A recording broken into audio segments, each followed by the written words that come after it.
afternoon, everyone. Oh. You got two bangs. I'm calling this hearing to order.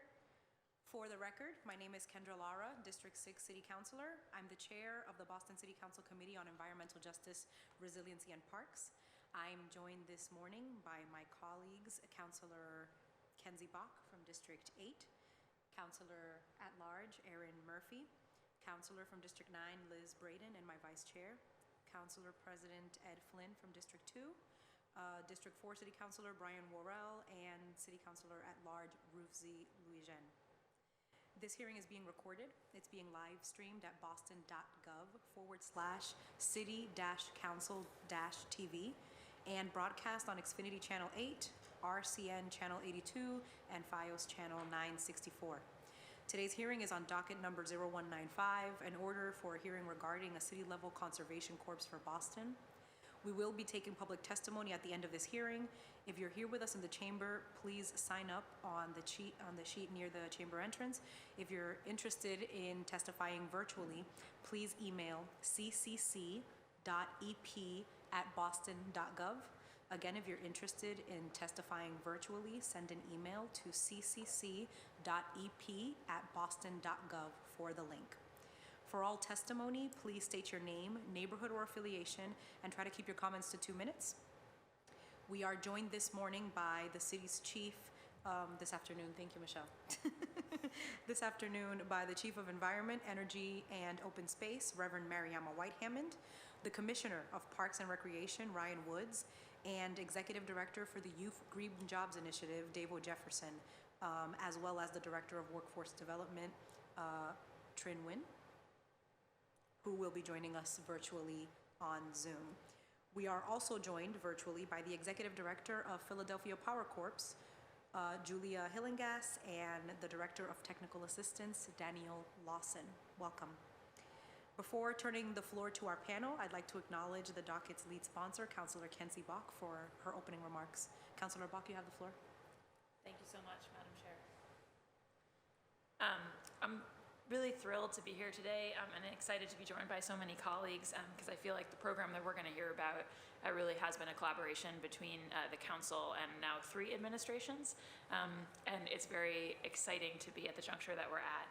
So in fall of 2020, we had our first hearing on the idea of a conservation corps for Boston, the idea being reaching back to the New Deal tradition of recognizing where we both have great infrastructure needs and also a real need for high quality jobs for folks in Boston, but then putting onto that a climate justice and a racial justice lens that says, you know, the infrastructure that we really need in this moment is the climate focused infrastructure, and unlike the New Deal, we really need this to be a program that serves all the people of Boston, and especially the Black and brown communities that have been left out of economic opportunity for so long. We were thrilled to have hearings starting back in fall 2020, and then in spring 2021 to really zero in on an amazing model on this front, PowerCore in Philadelphia. Right when we had kind of started talking at PowerCore, Chief Whitemond came aboard and has really led, I think, an amazing effort, again, under, you know, coming from the Walsh administration through the Janey administration and now the Wu administration, to really push forward the reality of a green jobs program. You know, when she was still on the council, Councillor Wu was a co-sponsor with me of the predecessor to this docket, and it's just, it's so exciting that the council was able to support $3 million for the launch of this pilot that we're going to talk about today last June as part of the supplemental appropriation, really exciting. It's great, as you know, councilors who are new to the body will learn, it's great to appropriate money, but it is even better to see it actually be spent and see us moving in a new direction for the city. So our intention with this hearing today was really to give the department an opportunity to talk about the pilot that's planned to kick off this summer, the important preparatory work that they've been doing already.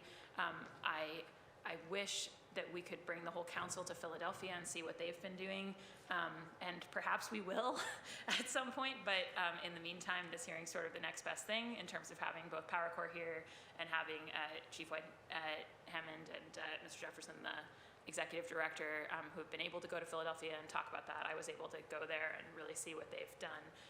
And even though in Boston I think we can always do things the best, it's not bad to admit that we can stand on the shoulders of folks who have already started the good work.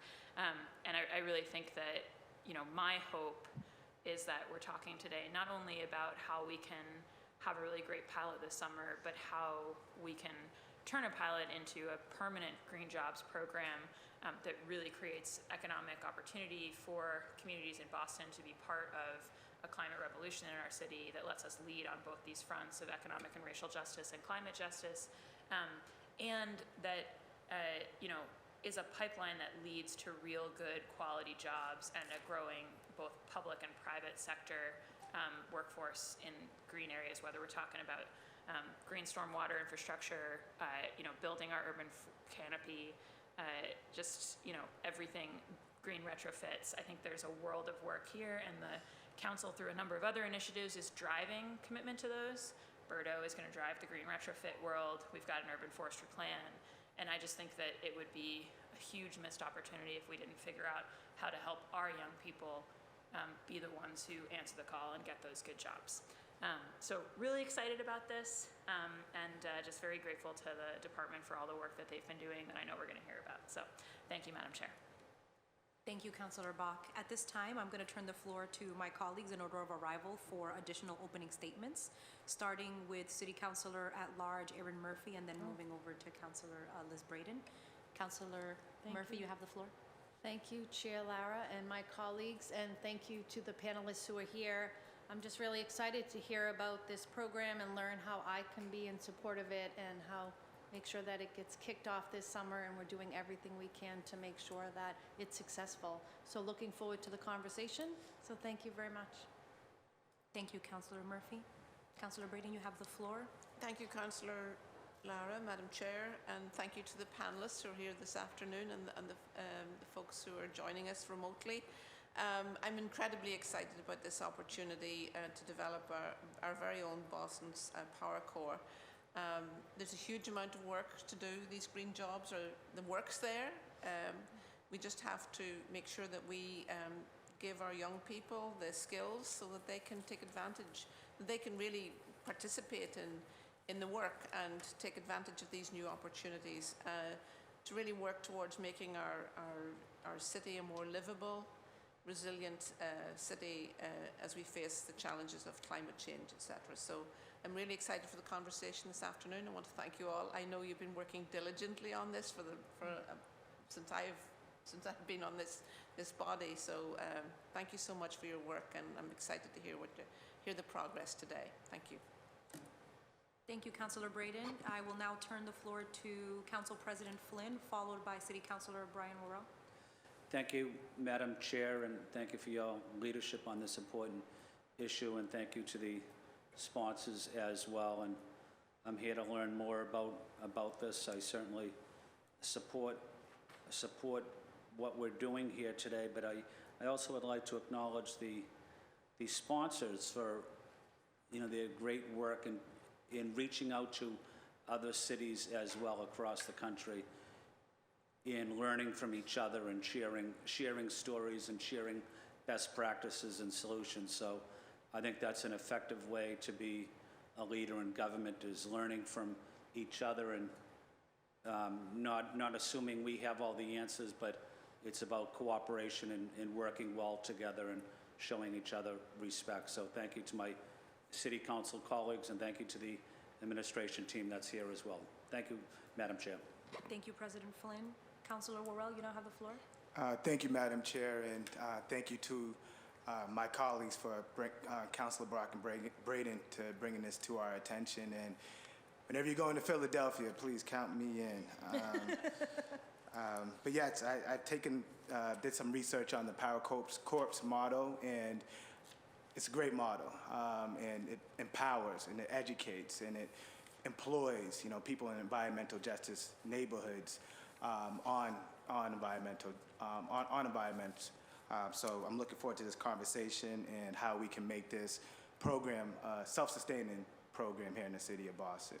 So looking forward to the conversation. Thank you. Thank you, Councillor Worrell. Now I'll be turning the floor to Councillor at Large. Councillor Louisian, you have the floor. Thank you. Thank you, Madam Chair, for this hearing. Thank you to the sponsors, to Councillor Bach and to Councillor Braden for bringing this to our attention. We obviously all here know the enormity of the climate justice issues that we're facing here as a city. And I'm excited to learn more about the PowerCore Boston, I thank the administration for being here, Davo, to Commissioner Woods and Chief Whitemond for all your work in making sure that Boston is front and center in dealing with the issues related to climate justice. It was great to learn from Philadelphia's program when the folks from Philadelphia were here, and their program really being a model for what we can do and what's possible. And really, making sure that we are addressing these issues in an intersectional way. That understanding and really marrying climate justice with racial justice, and making sure that front and center and the folks getting these jobs are the folks in our neighborhoods. I'm excited to also think about how we can connect this work to what's happening at Boston Public Schools and preparing our kids for jobs of the future. So really excited for this pilot program and to see how we can make a pilot program more permanent here in the city of Boston. So thank you for being here. Thank you, Councillor Louisian. We have a need in the city right now, and I think the need that we have is to ensure that we are climate resilient. And where there's a need, there's always an opportunity. And I think that this is one of the opportunities that's being presented to us right now. So I'm really excited to have this conversation. So I'm going to turn the floor over to our panelists, and I'm going to start with Chief Whitemond. Chief Whitemond, you have the floor. Thank you. So I want to just start by thanking the council for not just your interest and focus on this, but also the investment of $3 million that you helped to broker last year that really is getting this program off the ground. And I know a number of you, we've talked on other issues, and this is a real opportunity, not just how we'll start, but the way that it can grow and expand. I also want to note that this is an amazing partnership. I mean, I think as was mentioned, I went with Councillor Bach to see them in Philadelphia on October 1st. We both actually were happening to be in Philly for other things at the same time. We were like, let's go see PowerCore. And I was blown away. But the only reason that we could get moving so quickly is that it's really an amazing partnership. We've had an investment from the folks at SOAR and YEE and BPS and Public Safety, and our core partner in this has been OWD. I'm really thankful for Trin and her team who've just been figuring out how we get something going with a very little bit of time, and they've stepped in all sorts of big and small ways to sort of make this move forward. And of course, I want to thank the team in my cabinet, Commissioner Woods, who's here, Commissioner Brezius, and one person I want to shout out because they don't ever get to talk, but they are a huge force behind this, is Peggy Zhang, who is not probably so happy that I've called her out, but it is worth mentioning. These things don't happen if someone is not also behind the scenes trying to figure out how the paperwork gets filed and making sure that the right person knows what they're supposed to be doing. And I know that she's been a real support to Davo when it was just him and there were no staff, and so I do want to give a shout out to Peggy. And finally, you will get to hear directly from our executive director, who will also introduce some members of his team. But we are hitting the ground running, and it's been an amazing opportunity. Davo and I know each other from way back in the day when we were in our 20s, and we were both youth workers in the South End and Lower Roxbury. So it's been interesting to see all these things come full circle. I think it's been mentioned, the exciting piece about this program is that it really sits deeply at the intersection of ecological and economic justice. I, as someone who's been involved with the climate movement for a while now, often hear people talk about the opportunity that can be, but I need to be honest how rarely I see that opportunity realized. And so if there is anything that I am excited to have been able to work on in my short tenure, I'm not even yet at a year yet, but this is probably the thing that I find most exciting as I think about all of the young people that I worked with at Project Hip Hop and in my time in youth work, how many of them were stuck in dead-end jobs. who had a real passion for seeing the city different, were excited to get involved in activism, and then ended up in retail jobs that were not going to take them further. And it's because many of them, some of them were able to go to college and that became an entree point, but many of them, because they did not have a college degree, we often require degrees in jobs that absolutely do not need them. And so I think I want to name that this program is not just about the young people in this program. And though we have so many big dreams for those young adults, but it's also about making good on the promise that our work on climate can also be reparatory to environmental justice communities who have always taken the burdens and very rarely received the benefits in the environmental justice movement. So as it was mentioned, we looked at a number of different models. There are promising models in Arizona and Brooklyn and other places. There are lots of people doing good things. But we felt like Philly was far and away the best. And I think I told Kinsey, because when I first looked at their website, I've done youth work. Anybody can find a couple of good young people to put on their website and claim that they're doing great work. And I was like, I need to kick the tires on this. I need to go visit and see what's really happening. And I remember our very first meeting, the person who was supposed to be there didn't show, and we only had one person, and he was slightly nervous because he was like, I didn't know I was running this whole thing. But his name was Aaron Kirkland, and he is the manager of the Green Stormwater Infrastructure Program for the Philadelphia Water Department. And he had finished PowerCore about 6 years earlier and was a returning citizen who said, I am not going back to jail. I am going to find a job and a career that allows me to raise my family. And now he oversees the entire Green Stormwater Infrastructure Program in the Water Department. 70% of the folks in that unit are PowerCore graduates. The opportunity to see other young adults like himself, to supervise them, sometimes to have to discipline them, but to really say that we can be part of the solution for our city. We can go into the neighborhoods that have been underserved and that are flooding, and they can see homegrown heroes working on the kinds of things that are needed to address the climate crisis. That blew me away, and I was so clear that that needs to be the case here in Boston too. We'll talk a little bit more, and you're going to hear from Davo specifically about some of where we are exactly, but I do want to note that our goal is to transform the sector. We've heard from people time and time again, there are so many parts of the green economy that are struggling to find trained workers. We want to help them get those trained workers. In fact, we want to be at the point where people are fighting for the graduates out of PowerCore because they know they're going to come in with a strong skill set ready to go.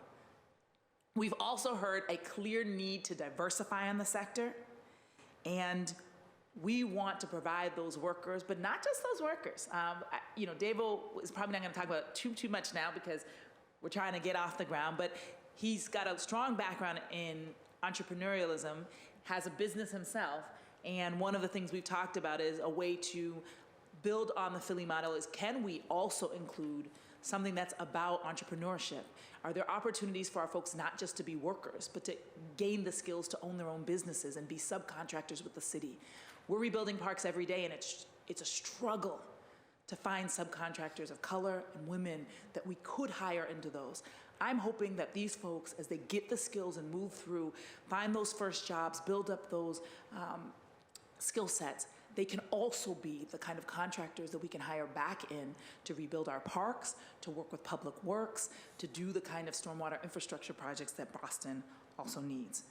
And I want to name the excitement we have in transforming our own departments, particularly the Parks Department. We are building all these climate-ready parks. And I'm excited. I'm glad we're putting in the bioswales and that we're looking at all of the different ways that we can address heat. But we have not yet trained our workers to be able to do the work in our parks in some instances. And this is a workforce development opportunity. Now, I want to note, we are also going to pay attention to how we train our incumbent workers. We cannot leave them behind. but to be able to have an infusion of folks who understand what a rain garden is in advance, who understand what invasive species are. Our urban wilds are very wild. Nobody right now has the capacity to touch them in any way. They can be and will be a training ground that allows those young folks to learn what those invasive species are, but what we're really excited about is they can actually get them out of our urban wilds. As they learn how to use a train saw and prune a tree, I got trees for days that need some good attention. And so we're really excited that not only will they develop the skills and be future workers, but in the training process, they will be able to address some critical needs that we have across the city. As I mentioned, we're going to be focusing heavily on urban forestry. Davo might share his own story about being at their, he went to their chainsaw training. I'm signing up for our chainsaw training. There's one of the members of one of the captains of the Coast Guard heard me talking about it. She's signing up for the chainsaw training. So you might have double the number of the people in the chainsaw training, just to give you a heads up. We think that's really important and exciting.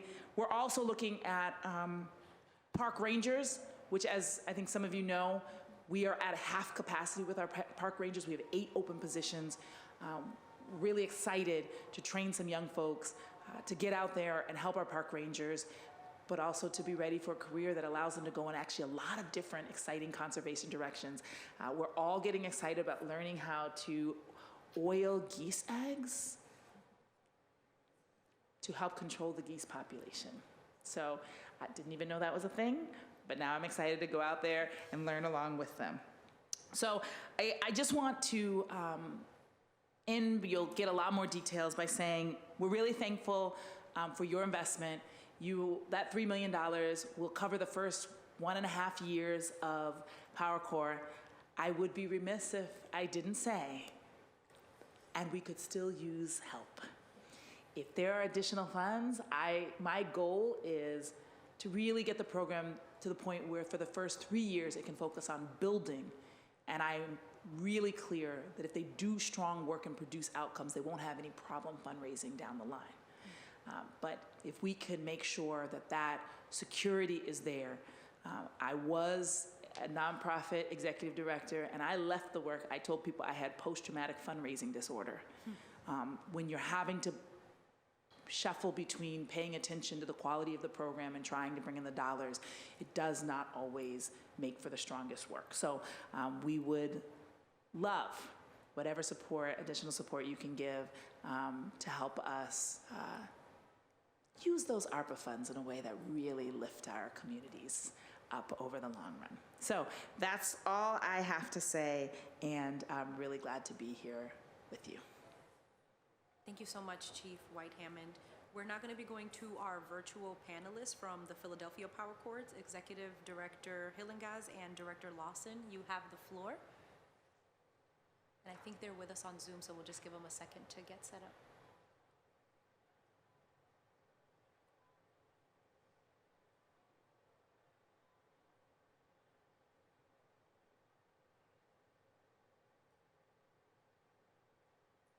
Good afternoon, everyone. Thank you for having us this afternoon. And just want to say, you guys have a fantastic team in Boston between hosting the councilor and Chief White-Hammond last fall to being up in your town in end of January, right after the big snowstorm, might add, and really meeting a wide variety of stakeholders, and then listening just now and keeping track of how the project is going. You guys really have a fantastic team, great vision, and the excitement is palpable, and so I think we're excited to be supporting as best as we can. And really today, I just wanted to give a brief refresher on what was the thing that inspired, everyone that you just heard. How's it played out in Philly? And then, you'll hear from Davo and others about how it's really playing out in Boston and the role that we can do to support. So just thank you for having us. And, we're honored to be able to help another city out, because we have something that is very special to us, but we don't want to keep it a secret. We know that there are young people everywhere. We know that there are cities everywhere that are struggling with things. And as you heard multiple people say, we found that there's an opportunity to take great investment, great initiatives, address them together, and really amplify the impact. And so why do it any way else is my personal opinion, my personal professional opinion, is why do it any other way if you could do it together and do it better together. So very succinctly, PowerCore PHL, we were started back in 2013, coming out of the previous recession, in a city that, poorest big city in America, but had the opportunity to really get as big a bang for their buck of an investment, a $2 million investment back in 2013 when everyone was really struggling. And we sold it as a way to advance community by connecting people to careers. So to help young people and individuals connect to economic opportunity, but to do that by advancing larger citywide goals that everyone can benefit from. Just to give a little visual flavor, you heard some of those things. We're happy to have guests from Boston come down anytime. Our staff, our young people, they love talking about what they do. They love guests. Davo had the opportunity to spend a whole week with us, and we had very full days that were interactive and meeting with a wide variety of both young people and staff. And so really the invite is open. We're happy to have that happen at any time and happy to host another contingent. But to give you all a sense, in the middle here, this is, our urban forestry team learning how to climb trees so they can prune limbs that are higher up. We have our green storm infrastructure team attending to tree trenches and making sure that that system underneath the ground works and keeps the flooding and stormwater sort of contained during storm events so that doesn't flood. We have our solar installation team up here, top left, learning how to, enter the clean energy industry. To give you a very brief, and there's more detail to this that we'll share and folks have in their packets, I'm sure. So we specifically recruit what we call untapped talent, young people at this point, 18 to 30, who are just not on that pathway to mainstream pathway to success, or not in post-secondary education or a career track job, have a lot of talent to give, but it hasn't been brought out. And so we see our goals with our young people is to help bring out those talents, to help them find where they would be best applied in different industries, different career aspirations, and to make that match with employers who, are seeking employees. Right now, there's tons of vacancies. There's a lot of good work to be done, and it's really about helping facilitate that match for folks who really want to work, really want to show what they can contribute to jobs that have a purpose, and those employers are having a struggling time finding young people who can do that, or people who can do that. In our model at this point, we're 9 years in. We have a two-phase model. Foundations is that bread and butter. If you have in your head like an updated version of the 1930s Civilian Conservation Corps is a crew-based, model doing green public works projects. That is like an update to that. I'll say it includes career exploration, work readiness, that sort of introduction to climate-related content, climate resiliency, all those things, and gives young people a chance to understand where do I want to go deeper into the different careers that I want to go into. And then industry academies that we developed a couple of years ago and now have scaled quite a bit to various sectors that you'll see in a moment. And those sectors really are driven by our regional economy. So we work with employers both in government and in the private sector to understand where the vacancies are, where they're going to be, and what's the training needed to get folks to fill those positions so that everyone is well positioned for what's coming down the line. I know that the team there in Boston, like I said, has great visions, fantastic team, really ambitious. I know that we're already in the works planning to launch industry academies in year 2. And so know that you guys will be up here very quickly. And so just to reemphasize the pillars of how we do our work, we're recruiting that untapped talent.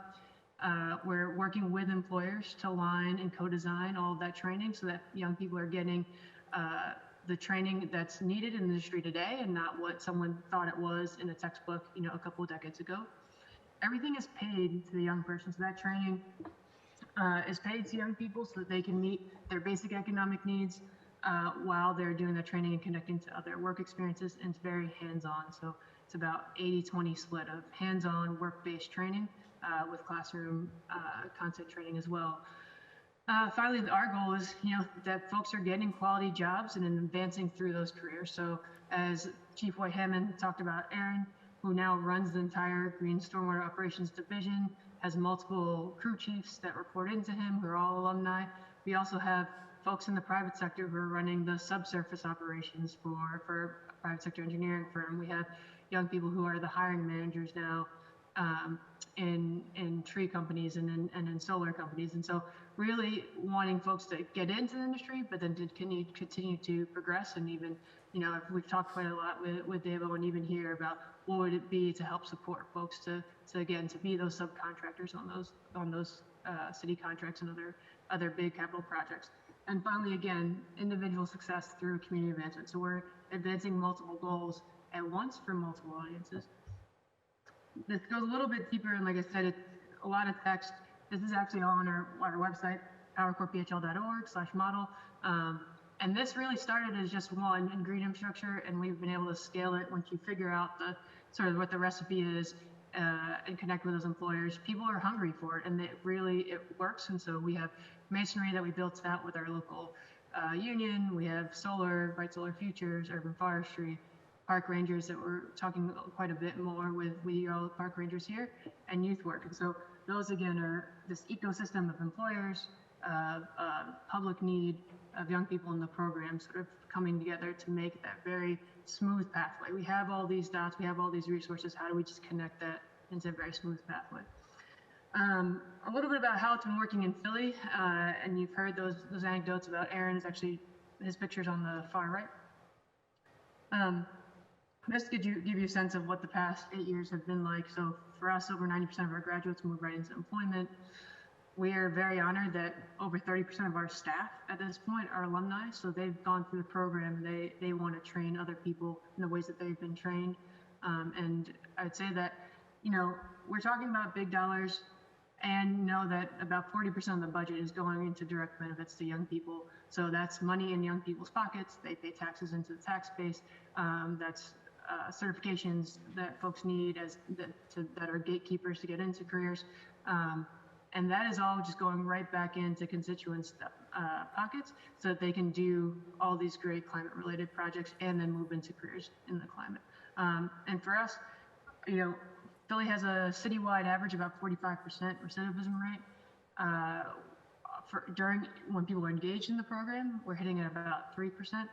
And for 1 year post-program, regardless if someone left successfully or not, we're still hitting about 8% compared to 45% citywide. And so there is something happening there about when people see options and when they see what the future could be for them, even if they don't get it right the first time around. And we get quite a few people who come back to us later when the time is right. Finally, what we're all here to talk about today is we started working with other cities, you know, very recently, and Boston being one of the second ones that we started working with alongside Buffalo, to really take the defining elements of what we see in this model. Has to have cross-sector collaboration. We talked a lot about between government, private sector, and public sector. It has to engage young people who otherwise don't have or don't see a pathway for options for themselves. That service as a strategy, again, is connecting large community city-wide goals to individual success, and then doing that work with employers to create career pathways that make sense and that are smooth, and to make sure that all the training is connected into industry standards. And so that's really the work that my colleague Daniel and I have been doing and will continue to do with Davo and Chief Whitemond and the team.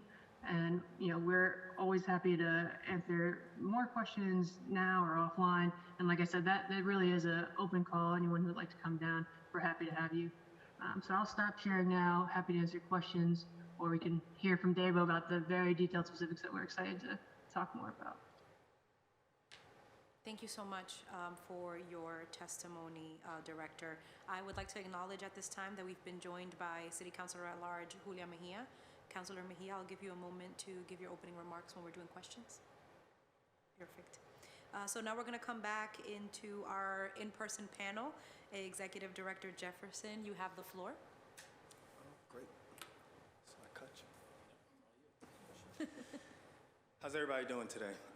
Thank you guys for having me. I want to take a moment to just show my appreciation for this opportunity to speak to you guys today. I am Davo Jefferson. I have the privilege of being the founding executive director for what is going to be called PowerCore Boston.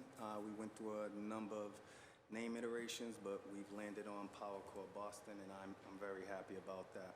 So without any further ado, I am going to go into my presentation and give you guys a program overview. So we have a couple of goals here.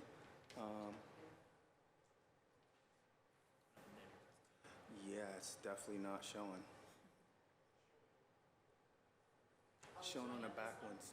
Showing online, it's showing online though. Okay. Let's just make sure that the counselors can see it as well. Yeah, there we go. All right, so thank you. So without any further ado, a couple of goals that we have. We're looking to promote workforce development for opportunity youth and growing industries, and we're also looking to support environmental stewardship in the City of Boston's climate policies. A few core values that PowerCore Philly set up, and we feel that they're very important, and we're in line with them as well. Cross-sector collaboration, opportunity youth engagement, service as a strategy. This is more of a lean on AmeriCorps, but we'll use it in a more unique way for Boston. Career path coordination and career connection to education. So our Boston program timeline, to give you guys an update, we started last fall, 2021, where it was the Green Jobs Youth Corps program. That's when it was announced.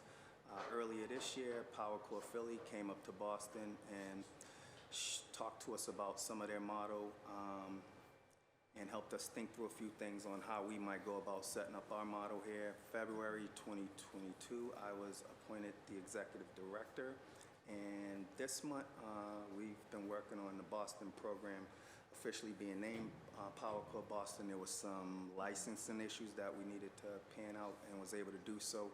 So it's official now. Also this month and next month, we'll be looking to hire some staff. Talk to you a little bit about who we've been able to hire thus far shortly. Next month in May, we're looking to recruit program participants that will take place in the program, and then we're looking to launch in May. So it's a pretty aggressive timeline. We have a lot of stuff happening. Feels like sipping from a water faucet, but it's a cool sip. So program design. So for our first year, what we're looking to do, PowerCore Boston will launch this year as a collaborative effort between the Environment Department and also the Office of Workforce Development. So year one, we'll focus on foundations training. So the two blue boxes you see there to the left, the pre-process, the recruitment. So looking to move into that phase next month, and as I mentioned, we'll be launching in May, so we'll start the foundations training then. That'll run 6 months, and then folks will have an opportunity to enter into employment. I'll talk to you a little bit more about what that's going to look like. So that's what's going to happen in our first year. And our next year, the program will expand to include additional industry academies or training tracks for students to gain more specialized technical skills in certain areas. So to launch, we're going to take a deep dive into the forestry industry. And the second year, we'll pivot into other industries that are also in the green space. So what that'll look like, pre-process, we'll recruit folks, 30 folks. They'll go through 6 months of foundation training, and then they'll have one of two options, phase that they can go into for phase 2. One will be fellowships in post-secondary education. So that'll be helping folks look into employment opportunities and deepening their education in the green industry. Or they can take option 2, which will be one of our industry academies, which will allow them to get a little bit more specialized in a specific field, say solar or building operators. And what our program will look like over the next few years. So our program expansion timeline, so 2022, as I just mentioned, our first cohort will go through a foundations, and that'll be a 6-month period. That'll be 30 people. 2023, we'll add an additional industry academy. So this in 2023, we'll have 2 academies, and we'll have 2 cohorts. Now there'll be 30 people each cohort. And in 2024, we'll add 2 additional academies, bringing us to 4. and we'll have 2 cohorts, and we'll expand our recruitment to have 50 people for each cohort. Here's what our staffing chart, our organizational chart looks like today. So I'm in the top box as the executive director. I have a couple of my colleagues in the audience with me today. I have Taylor Powers.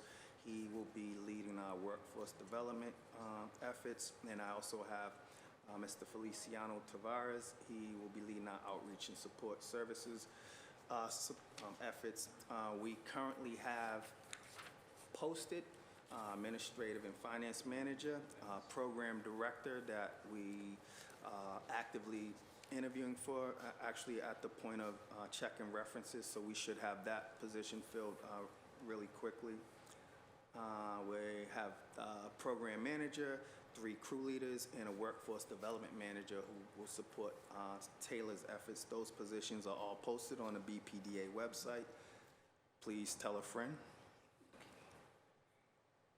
Recruitment of program participants. So this is some of what our program model will look like in regards to how will we source for the young people that will be in our program. So year 1, we aim to have 30 program participants, as I mentioned, and including we'll get these referrals from some of our city partners, such as the Office of Public Safety, Office of Returning Citizens, BCYF, SOAR, Boston Public Schools, other departments as well. This is not an exhaustive list.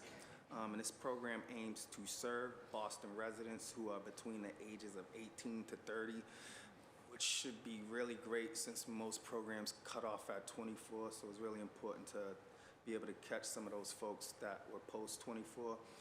There'll be opportunity youth who are either disconnected young people or returning citizens, people who are unemployed or underemployed, and people who are not on a higher education or career track. So program in year 1, some of the details, it'll be a 6-month, a full-time skill building project. It'll be an earn and learn model, so the program participants will be paid while they learn. It'll be career and employment soft skills training, so things time management, conflict resolution. Be labor and technical training that'll include skills that are transferable to many different growing industries, things as CPR, first aid, OSHA 10, and there'll be support services and job placement assistance from our staff members. So we'll be making sure that the people who are in the program have the support that they need to make it through, and there'll be plenty of support once they complete to figure out what their next steps are. And this training will be conducted by in-house staff trainers, project partners from other city departments and agencies, community partners, and potential employers. And we've started to source a number of these partners already, so we're feeling really confident about who we'll be working with. Program connection to job opportunities. So it's a 1-year program, and the focus area will be environmental stewardship. That will look at conservation of Boston urban wilds and wetlands, maintenance and operation of recreational parks, urban tree canopy expansion and upkeep, efficient building maintenance and operations in additional areas as identified. As I mentioned, we're going to start with forestry, but we're going to expand our program offerings to address a few other things in the green industry space. Program participants who complete this training could be employed by Boston Parks and Rec Department, Eversource, National Grid, Bartlett Tree Experts. This list is not at all exhaustive. This can only put so much on a slide. So foundations training, this is an example of what our first month would look like. So week 1, I won't go through this whole chart, but just to give you a quick snapshot. Week 1, history of the city of Boston Park. So getting folks invested by telling them what some of the history of the parks is. And in particular, really quickly, I got a chance to see some folks who were in the PowerCore Philly program, and just in such a short period of time, how much they have become invested in taking care of the environment. It blew me away. I'll talk a little bit about it later. But I feel like some of that foundation came from their orientation where they were taught the history of the parks in Philadelphia and gave them some insight on why they should care about such things. So next we go into tree pruning, and that would be a training. It would consist of a couple of days, and then finally we'd hit the ground and get out into the field and let them start to practice some of what they begin to learn. And that would progress throughout the month and throughout their training over the next 6 months. But again, this is just a quick snapshot of what their first month might look like. Project Future. What are the immediate next steps of this project? We are in the midst of hiring folks. So again, those positions are live. They're right now on BPDA website. So if you know somebody that might be interested or a good fit, please do refer them to go on to the BPDA website and apply. Solidifying training partners and relationships. We've been working with Mr. Woods here and his team, and also some other nonprofit and for-profit agencies that may be able to assist us with making sure our folks have the proper training and align in our curriculum with what some of the employer partners would want for the employees to come to the table with. And establishing employer partners, city departments, and other sectors, as I just mentioned. And project support further, what is still needed to sustain this program? Chief mentioned a few things already that would be really helpful in regards to funding and making sure that the various city departments that could absorb some of these participants after they graduate into their workforces, making sure that there are line items in the budget to have that employment actually happen. So promotion of the program. We're creating a website. We've been in touch with a design team from the city to help us develop a logo. I feel really confident about what they've given me thus far, and I would have presented it today, but we haven't fully nailed it down. So permanent location and office space right now, we're at 7 Palmer, sharing space with other BPDA agencies. The space is a little tight, to say the least. We'll make it happen because we will, but ideally we'd like to have a space that's more permanent and could stretch out just a little bit. And climate action urgency among all city departments and agencies. So again, not just making this be on the environment department, spreading it across the board. Climate change is a city issue, not just one department. So making sure other agencies within the city are on board with this as well. And then long-term program funding for this program and employer partners. So again, making sure that the funding is available for programs such as this. And as mentioned as well, if we get that 3-year run that Chief is anticipating, I feel like we'll be able to get the data that we need to prove that we are moving the needle in this space, and I feel like that'll contribute heavily to us being able to secure future funding. A couple of quick pictures before I let you guys go here. So the picture to the left, that is that's an orientation session. So this group of young folks here, they're at a 2-week point, and I picked this picture specifically because there are folks in the audience who have on hats, they have on hoodies, they literally have on like scully masks because they're using them as like COVID protection, but they're really unique ways to protect your face. But this is at 2 weeks, a little rough around the edges. The next picture is a group of young folks, they're at 2 months. And they're a lot more brought into the program by the 2-month mark. And this is where I've seen, so I've done youth work, I've worked with marginalized populations, in particular people who are likely to shoot or be shot. I know those folks when I see them. I'm working with these folks and I'm seeing something that I'm used to seeing, some very familiar signs that says this is that population. I seen a young man who I would assume was, I would say he was a tough guy. And he was livid that somebody had threw a cardboard box into a lake that we were out at a park working at. Livid about this cardboard box. He had on some pretty crisp Jordans. He was trying to get into the water to get the box out. He was highly encouraged not to do so. You needed waders, the kind of fishing kind of pants to get into the water. But I was blown away by this tough guy trying to get into the water to get a cardboard box out, and how much growth he had experienced in just 2 months of going through this program, how much he had brought into climate change and doing what he can do to protect the ecology. So I was pretty impressed with this. Also what you're witnessing there, some young folks who are doing some park upkeep, and I was like, wow, this looks like some of the stuff I do in my yard.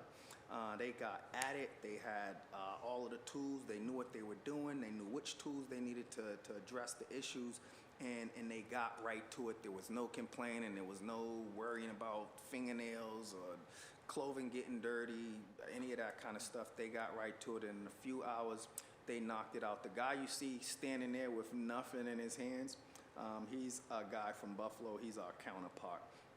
And he was also there learning as I was. And so we quickly, after observing, we got some shovels and rakes and stuff into our hands, and they put us to work as well. So kind of how their motto is, our staff do the work alongside the students. You don't ask somebody to do something you wouldn't be willing to do yourself. Last picture here.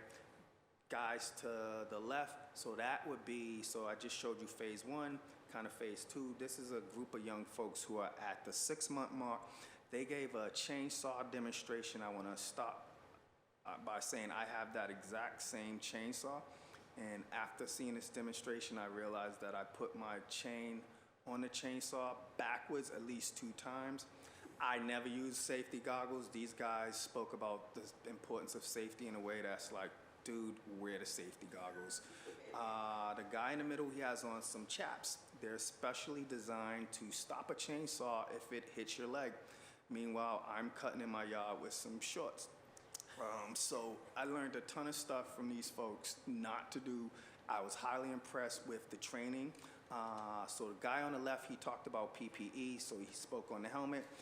He has an orange thing around his neck. Those are earplugs. He has some eye protection, and he has boots, and he had gloves on. The guy all the way to the right in the black PowerCore hoodie, he pointed out every aspect of the chainsaw, like every aspect of the chainsaw. I feel so informed about how to use my chainsaw now after hearing this young man. And then the guy in the middle with the chaps on, he ripped the chainsaw open, got it started, did a few demonstrations, showed us some proper stances that you need to be in. They're super awkward. They look really funny, but he said it's the safest way to do it and not get yourself hurt. So I like to look cool when I'm with my chainsaw. It's like, nah.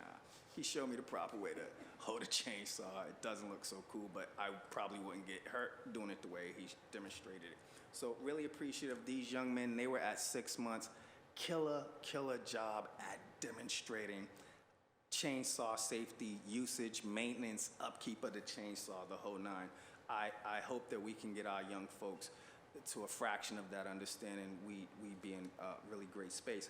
Last picture, that is some of the folks who make the magic happen down in Philadelphia, some of their support services teams, some of their folks who are out in the field with the young folks doing the training, some of their program directors, and the guy all the way to the right, he's super new. They just kind of had him floating around doing a ton of kind of whatever needed to be done stuff. And I believe that is the end of my presentation. I want to thank you guys for taking the time to listen to it, and I'm happy to answer any questions that you may have. Thank you so much, Executive Director Jefferson. I am incredibly encouraged by the look on your face. As someone who is also a former youth worker and worked with similar populations as a street worker, I recognize that look. And it's the look of hope and possibility when you kind of see young people who are struggling hands-on and hopeful about their own future. So I really appreciate that, and it's encouraging to hear that. I want to give the floor to Commissioner Woods and Director Nguyen in case you have any additional comments. Commissioner Woods, you have the floor. Thank you, Madam Chair and the Council. Parks are very excited to be the beneficiaries of this program. We have 331 spaces throughout the city, and a lot of them need much more care. And by having a program where we can build and maintain the urban canopy, have more green infrastructure jobs, as the chief mentioned, just to have staff understand what bioswales are and rain gardens and how to properly maintain them. That is all work right now that we are contracting out. So that is work that is not going to city residents. Same for a lot of our tree work and pruning. That's all hired for outside contractual service. So the biggest challenge the Parks Department has is looking for skilled candidates that have City of Boston residency. And we're very encouraged by this program that we now have a pipeline, whether it's an urban forestry pipeline, a pipeline for the rangers, or future green infrastructure pathways. We're very excited and really look forward to the program starting. Thank you. Thank you so much, Commissioner Woods. Director Nguyen is with us on Zoom. Director Nguyen, you have the floor. Yes, thank you, and thank you for having me. I just want to thank Councillor Bach and Councillor Braden for co-sponsoring and Madam Chair for coordinating. It's such an honor to be here with my colleagues who are the real experts, and all the other councillors who are here to support this effort. I am Trin, Director of the Office of Workforce Development. We're the fiscal agent supporter, and anything that the Corps needs, we're there to provide the resources. Just want to let folks know that we do skills. Our office focuses on skills training, but also legislation on worker protection and workers' rights, and increasing quality jobs for our workforce. And the other piece on the core is that Chief Reverend White-Hammond, she's a fearless leader in this work, really operationalizing the nuts and bolts of this, and also to respect us as workers on the ground doing this work. So she sees everyone and no one is invisible in this work. So thank you, Chief. I also want to thank Peggy Zhang, who's been the backbone of this effort. We always see great work and the results, but it takes thousands of hands to get things to where it needs to be. So I want to thank everyone who hasn't been mentioned, all the volunteers, all the other staff that are not listed here or here. Thank you for their hard work. Last but not least, I do want to say that this Boston PowerCore is to focus on climate change. And I think that is utmost priority. But I also want us to look at this as an example in which we can apply to other industries and other growth areas in and around Boston as well. And so you have healthcare, you have life sciences, you have bio-manufacturing, you have construction, you have carpentry, you have a variety of industries and growth and employer relationships. And they all have issues around equitable hiring and racial diversity and an equitable strategy within their industries. And we need to stop talking about the issues and start rolling up our sleeves to resolve them, because they're not going anywhere. And I think we have smart people to recognize what the problem is. The key is to the solution and operationalizing it to change the systems that work for our people. And so I'm so proud to be with all of the counselors here, especially the new ones as well. Not that the previous one aren't very useful, very, very important. They're all my colleagues in this work. But let's use this momentum to really do the work. And I think this PowerCore is focusing on climate action, but it also is a model for the city to learn as we move forward. Thank you for your time, and thank you for including me in this great opportunity. Thank you so much, Director Nguyen and Commissioner Woods. And thank you to all of our panelists and our visitors from Philadelphia. I really appreciate you sharing your insights and your successes in your program. I would like to acknowledge Councillor Bach to begin the first round of questions for this hearing, and then I'll turn the floor over to my colleagues in order of arrival. Councillor Bach, you have the floor. Great, thank you so much, and thanks so much to the team for that wonderful presentation. I will be brief in my questions and then see if I have anything in the second round, just because I've been in a lot of meetings on this, so I have a pretty good idea of what we're planning, but I just wanted to, I'd be remiss while we're thanking staff not to thank formerly my policy director, now my chief of staff, Emily Brown, who was the first person who ever brought PowerCore to my attention, and just per usual figured out what the best model was with a little bit of research. So thanks, Emily.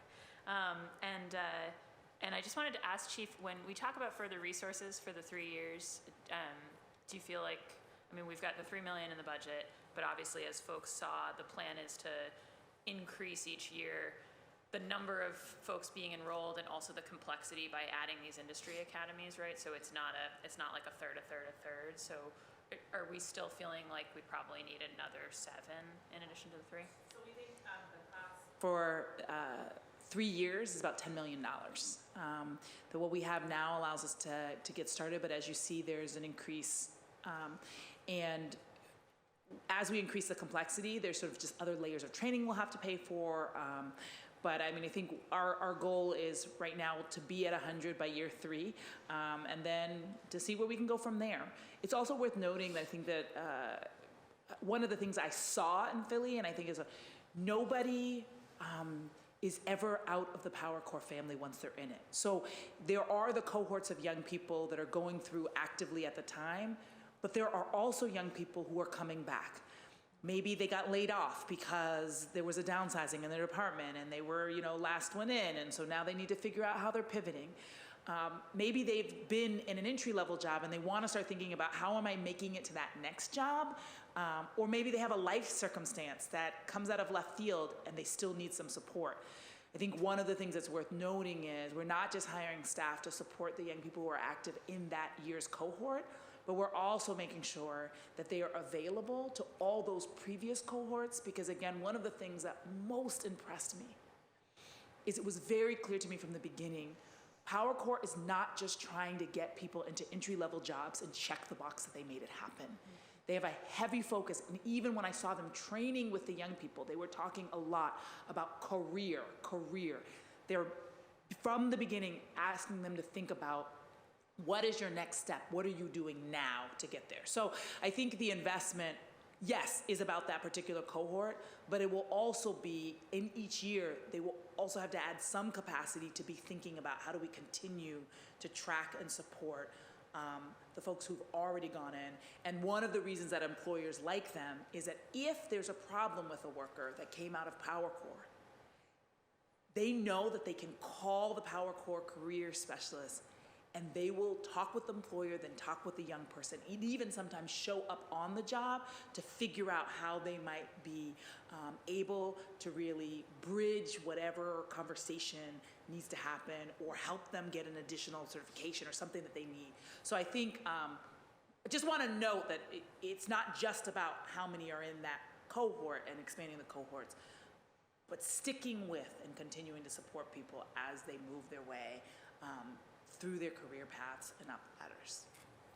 Great, thank you. And I'll just note, although what Davo showed us is an aggressive timeline, Julia in Philadelphia had an even more aggressive one, which was that their mayor launched this program, Mayor Nutter, while he was on his way out the door, and so therefore required them to launch an 100-person program in 3 months. So I think is that right, Julia? That's the number? Yeah, they told us very You clearly. have so much time. You're great. Yeah, so And yet here we are. yeah, so the mountains can be moved. But I wondered, Julia, if you could talk a little bit, because I think in the staff tree that we have here, you get a sense of it, but that we're aiming to imitate it. But if you could speak a little bit to the sort of like wraparound supports that you guys provide in the program, because I think the fact that you bring both that kind of like job counseling and supportive services, the mental health aspect, helping folks who are returning citizens or court involved with that piece, and the fact that it's not a question of kind of referring people out of the program to get that support, but that it's really in the program, if counselors can show up at the job site. Like, I think that that's an important piece for the council to understand, and it didn't come out as much in the conversation. Yeah, absolutely. So, and I think Davo showed in his staff chart that already those key sort of leaders are in place or will be onboarded shortly. But, a big part of the model is, yes, you have your worksite supervisor who's your main coach, your main mentor, really forging that relationship, understanding your strengths, helping you understand your own strengths and where a good match would be. But then there's support staff. So we have actually 2 teams of additional support staff, one within sort of career services that are really working with you as you identify, okay, I think I really want to go into urban forestry. I really want to go into, building energy maintenance. What are the key steps that you have to make sure that you're staying on top of? What are the opportunities within the program that you should be taking advantage of if that's your goal? So that's a whole team that's working on sort of career next steps. You can think of them as like a guidance counselor or a career coach.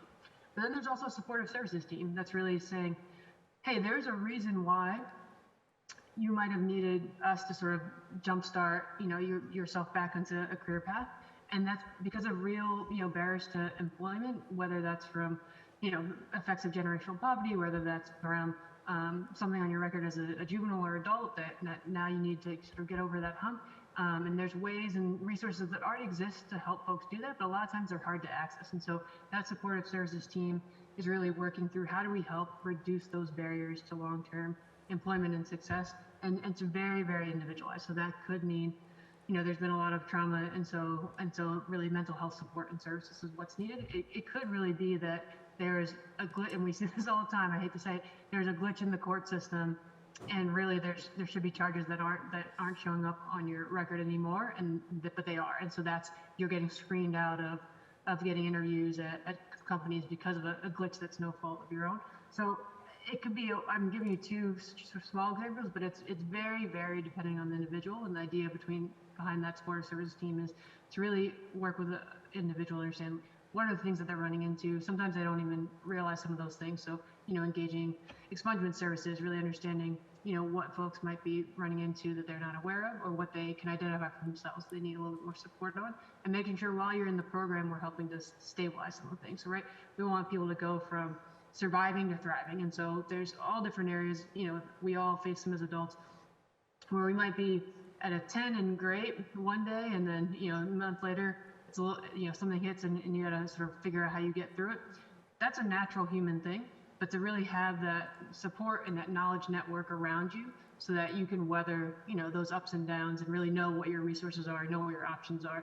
And I think really providing folks with that support and that knowledge to help advocate for themselves, understand what they should be accessing that's already available, to city residents anyway, and helping to sort of bring that to the fore. So what we found is that means that folks are being able to focus, better on the training, being able to get and stay in their jobs and careers longer when they have that network of support. So those are the types of things that there's 2 additional teams on that staff chart that Davo's already hired directors for, that are also activated when someone comes into the program. Great, thank you so much, Julia. And I think this is a place where the chief already mentioned, but the fact that we've got the Office of Returning Citizens and SOAR already engaged in this work, there's a definite, that's definitely the model that we're trying to imitate here as well. I mean, I think one of the things is when Philly first got started, they were close to 100% returning citizens and folks who were in the court system, and now they're about 50-50, and that's in part, I think, from what I understand, is because people who went through the program were like, I want my little cousin not to end up in jail and then come here. Could you take them now because they're not on that right path? And I think that that's important because, to be honest, I've found in neighborhoods all the time, we have kids that people are like, oh, they're gonna end up, so why don't we intervene before that happens? And so it's the same constituency, but not everybody has already, sort of moved their way through the system. So I think that that's really important to note, and we are paying attention in the same way. How do we have a strong mix between folks who need a second chance and have already sort of gone a path, and people who we know need an on-ramp to something else, or maybe they'll end up in and not the place they'd want to be. So we're trying to make sure that we use that same model and not be 100%, but try to be 50-50 and really thinking that through. Madam Chair, just 3 quick things I want to underscore, and then I'll cede the floor. One is just to say that I think another thing that we found very helpful when Philadelphia launched, they had to kind of, at first it was in the city, and then they created a nonprofit because it's easier to pay the staff that way, and it was all very complicated. I think the we don't want to undersell the role that OWD is playing here and YOU in already having a sort of city-affiliated 501c3 branch, and just to stress that Director Nguyen really already comes to this with the orientation of real jobs for people, right? And that like we are not going to be in the business as a city of like job training programs that are a bridge to nowhere for people. And I just think it's so valuable that's already the orientation of our OWD department. Yeah. And yeah. I mean, one thing to note is that Philly calibrates how many young people they take into the different academies by looking at like where are the real jobs. And so they're able to more or less make a promise to young people that if you give us a year and you go hard, we're going to find you a place on the other side. And I do think it's worth noting, we started this program, or we started our Green Jobs work, talking with a lot of folks that are doing important and good work across the city.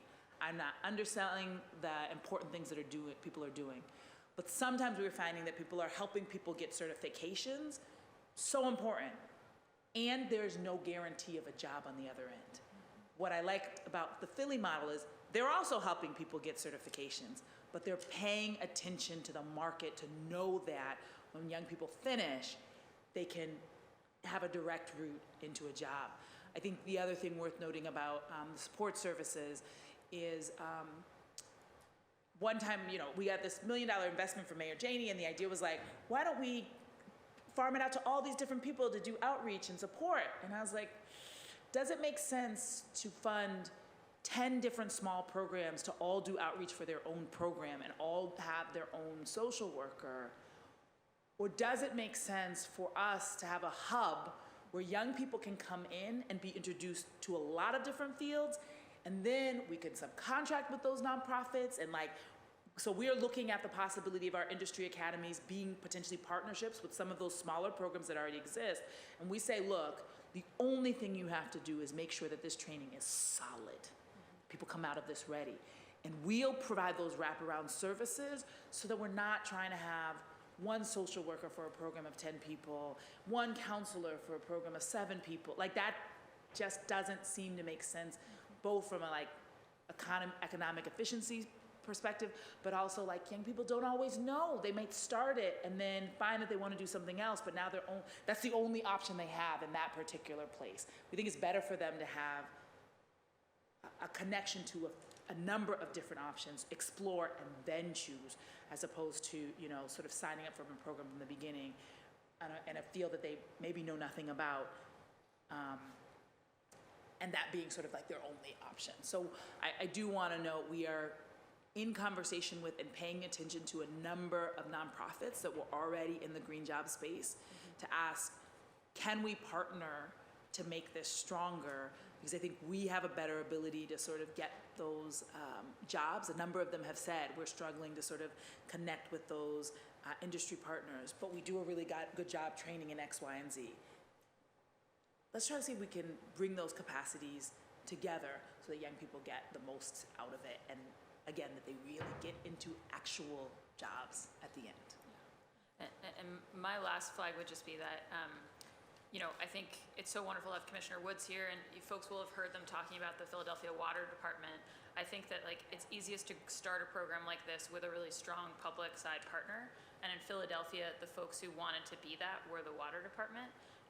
And here, it's really the Parks Department, that recognizes, as the Commissioner said, that they have the work when we're talking about urban wilds, when we're talking about the urban tree canopy, when we're talking about the park rangers, right? That there's a real need.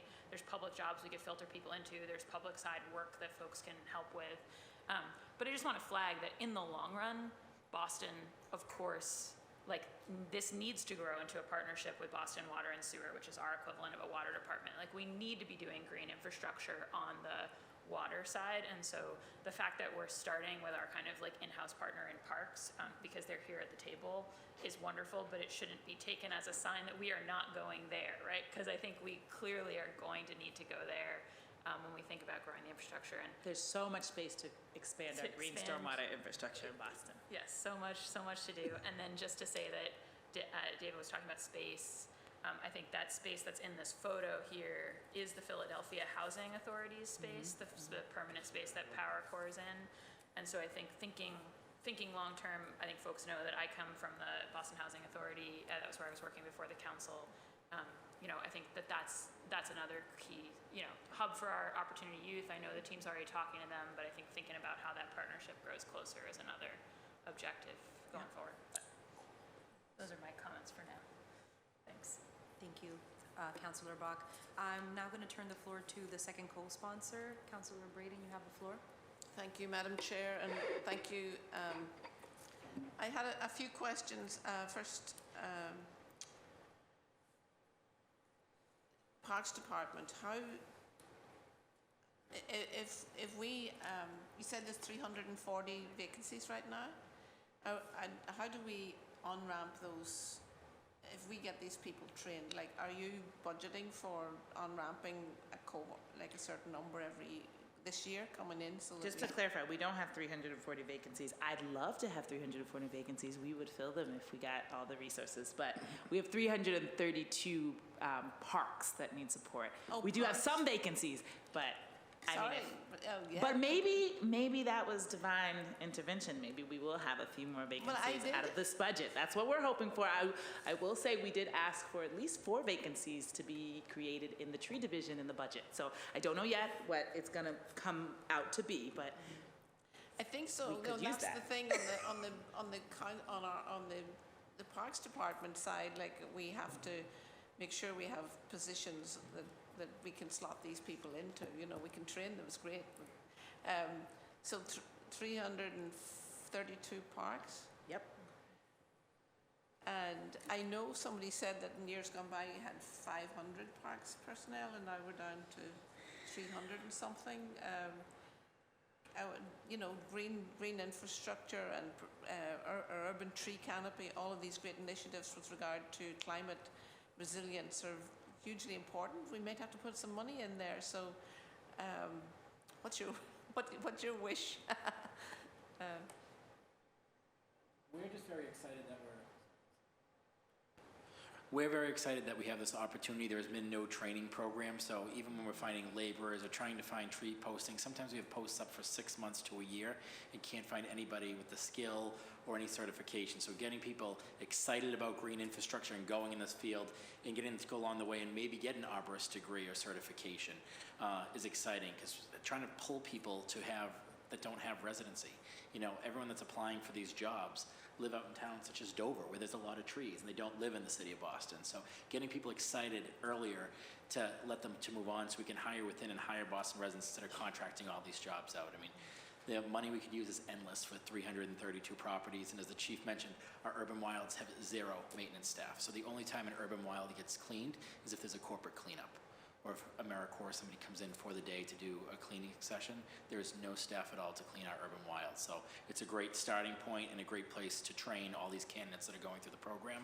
It will give them the skills and will give us some much needed maintenance that some of these spaces have never seen before.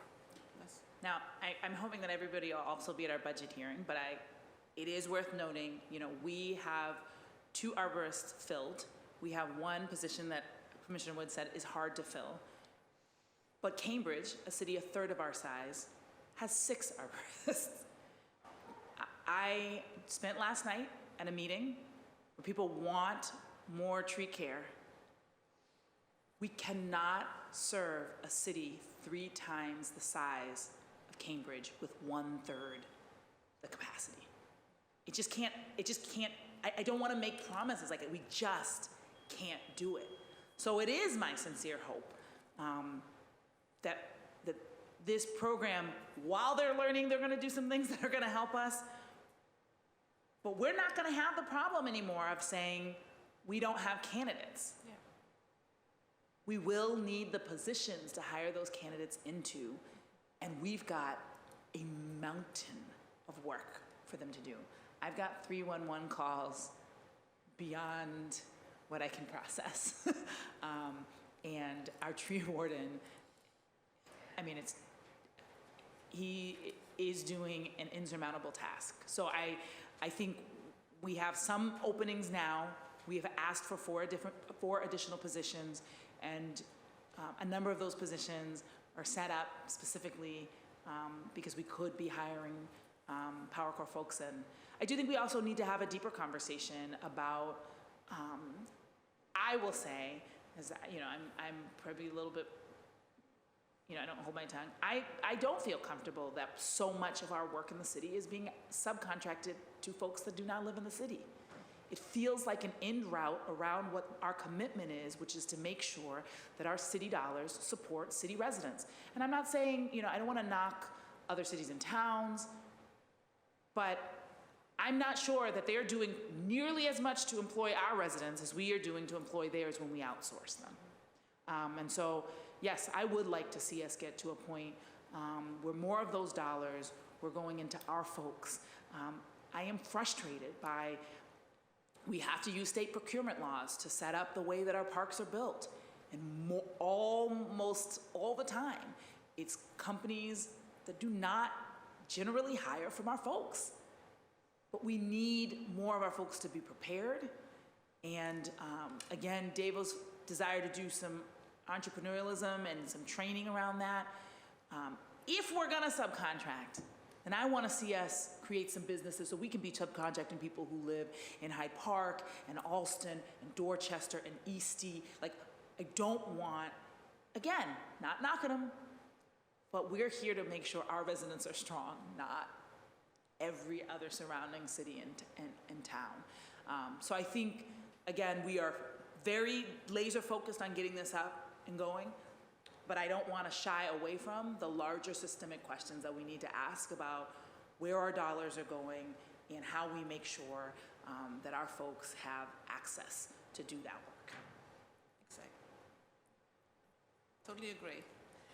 The other, with regard to the stormwater management, that's the urban tree canopy is going to help with a lot, and then the other piece of it is the stormwater management. And are we working with Boston Water and Sewer to explore opportunities in that direction? Because I have a rain garden in my backyard. It's fantastic. The guy from Boston Water and Sewer can't believe we put everything that comes out of the sky goes into our backyard, and it's like, but I don't know how to maintain it, so I built it, and now what do I do? It's been Well, hopefully, we'll have someone who can teach you.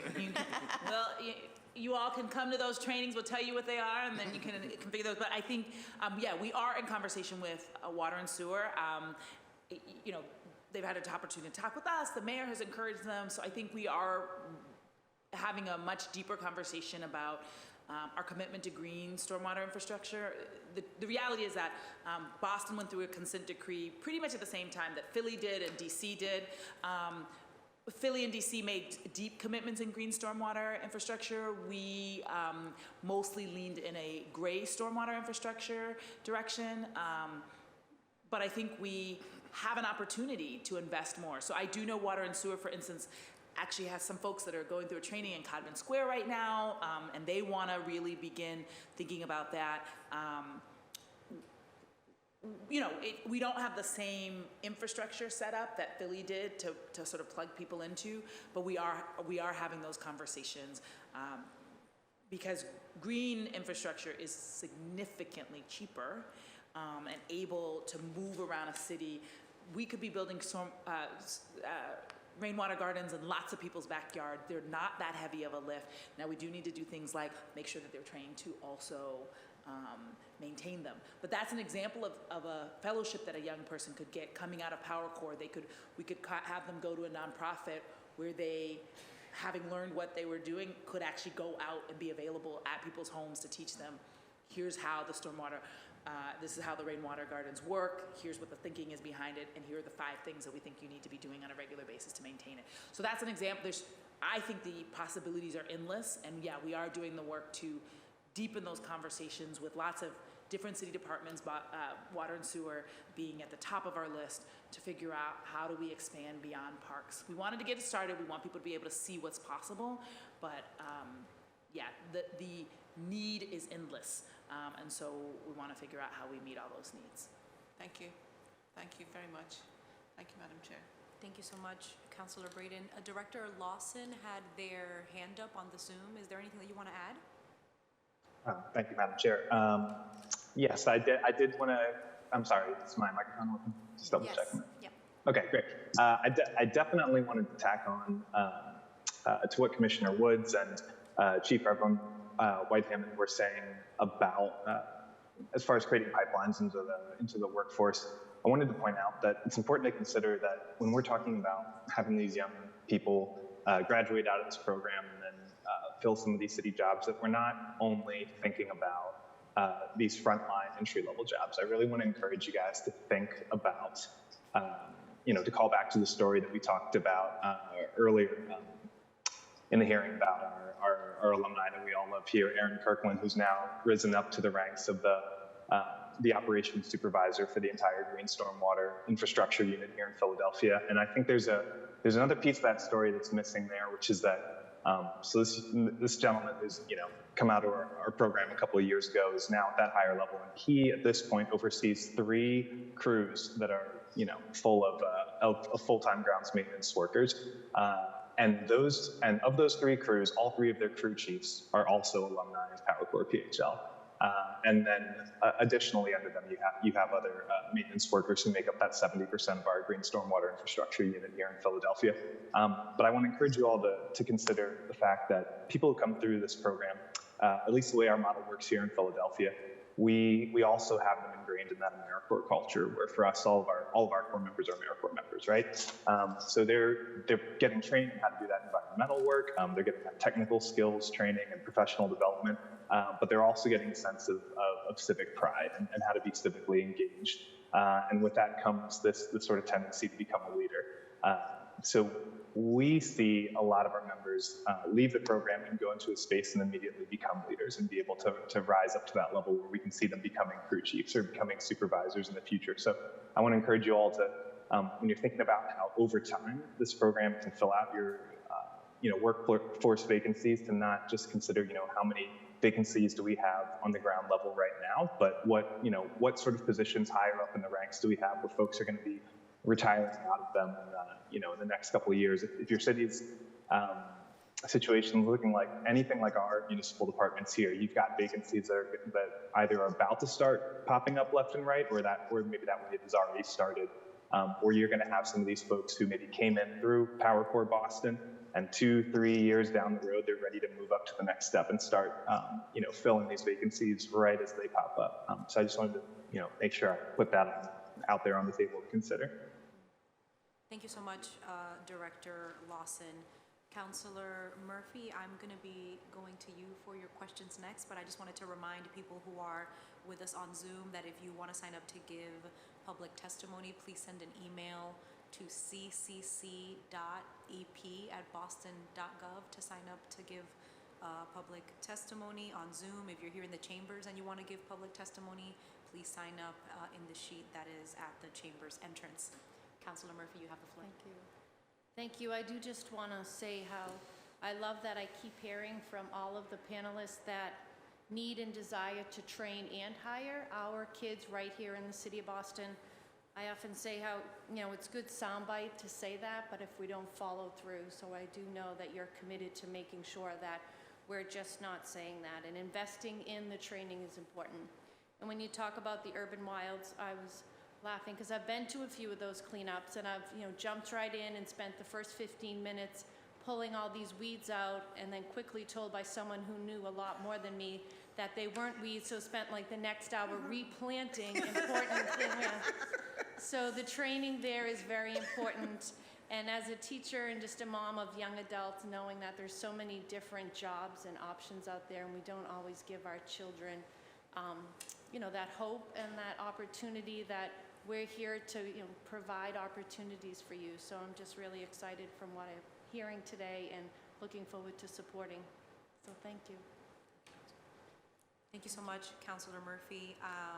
Councillor Worrell, you have the floor, and you will be followed by Councillor Lujan. Thank you, Madam Chair. And I get excited when we talk about, exposure, peer-to-peer mentoring, creating programs that show people more opportunities, but also, more importantly, showing people how to grab hold of those opportunities by making sure that there's jobs at the end of this program. So my question is that we talked a lot about the dollar amount that's being contracted out of parks. Do we have an idea of how many dollars is being contracted out, and what would be the time frame if the goal is to bring some of those dollars in-house to get like 25% in-house to make this program, making sure that there's more jobs at the end of this tunnel or at the end of this program for those students? Sure, off the top of my head, I know it's $2 million to plant trees and just like $1.6 million for plantings and pruning. So that each year is going out the door, almost $4 million that we're doing just on tree care. And that's not even removals. I'd have to check what that is in addition to it. So in that pipeline alone, it's $4 million just on tree work that we're contracting out. Wow. And then I get excited, and I know a lot of people get excited when you talk about, how much money someone can make. So what's like the typical job and the salary amount for those jobs after someone graduates the program? Sure, so there's different levels, whether you're a tree climber, if you're a foreman, if you're a general foreman, or if you're an arborist, but whatever the salary is, some come in mid-40s, some come in mid-60s, and the top is mid-80s. But all of them come with a lot of overtime because we can't control when these trees come down, and oftentimes it's that 2 o'clock in the morning, 4 o'clock in the morning, Saturdays and Sundays especially, as the person that takes the on-call call each time a tree goes down to call somebody in. I can tell you it never happens during the 9 to 5 hours. So there is an opportunity to add on to their salary, $10,000 or $20,000 due to emergencies. Awesome. And this is going to be me advocating for my neighborhoods. It's some of those places that need a lot of attention inside the District 4 in terms of parks and services that are needed. Are some of them inside of the district of Dorchester, Mattapan? So we haven't set where folks will be exactly. Okay. We are focused on the urban wilds, which are spread out across the city. There are a lot of them in Hyde Park, although I know people are advocating for another new one, but Hyde Park has the most. And so it is true that a good chunk of our urban wilds are in our most forested neighborhoods. Our two most forested neighborhoods are West Roxbury and Hyde Park. But there are urban wilds in Mattapan, Roxbury, Dorchester, so they're pretty spread out across the city. So we are trying to figure out how much we had a meeting with the folks who had urban wilds. We have 2 people assigned to urban wilds. That's kind of just like keep them running and making sure that, so you have places like Geneva Cliffs, for instance, which is an urban wild, which, again, we never get to touch it, right? And so I don't want to say yet where the crews are going to be because they're actually working out, like, how are crews? Are they going to be centralized in, like, neighborhoods and things like that? But I do know that there are urban wilds in your district, and one of the things we've talked about is, like, could we get to every urban wild in 2 years, 3? Like, how much time is it going to take when we look at square footage, et cetera, to really hit every single one? So I think it's really exciting because right now we're just trying to make sure like poison ivy isn't there, or like if a tree goes down that we pick it up. But like, it's true, we have no one assigned to them, and so that's the extent of the maintenance. Thank you. Forgive my ignorance. Where's District 4? So it's a large part of Dorchester, a good amount of Mattapan, a little bit of Jamaica Plain and Cool. Rosendale. Thank you. So we will be looking at Neponset River Waterway Okay, nice. as one of our sites that we're going to be trying to do some work with. So I've been in touch with some folks who are managing that, and yes. Have you been there? Yes, I have. Pretty cool space. It is. Yeah. I'm going to love seeing those new logos on those shirts in the neighborhood.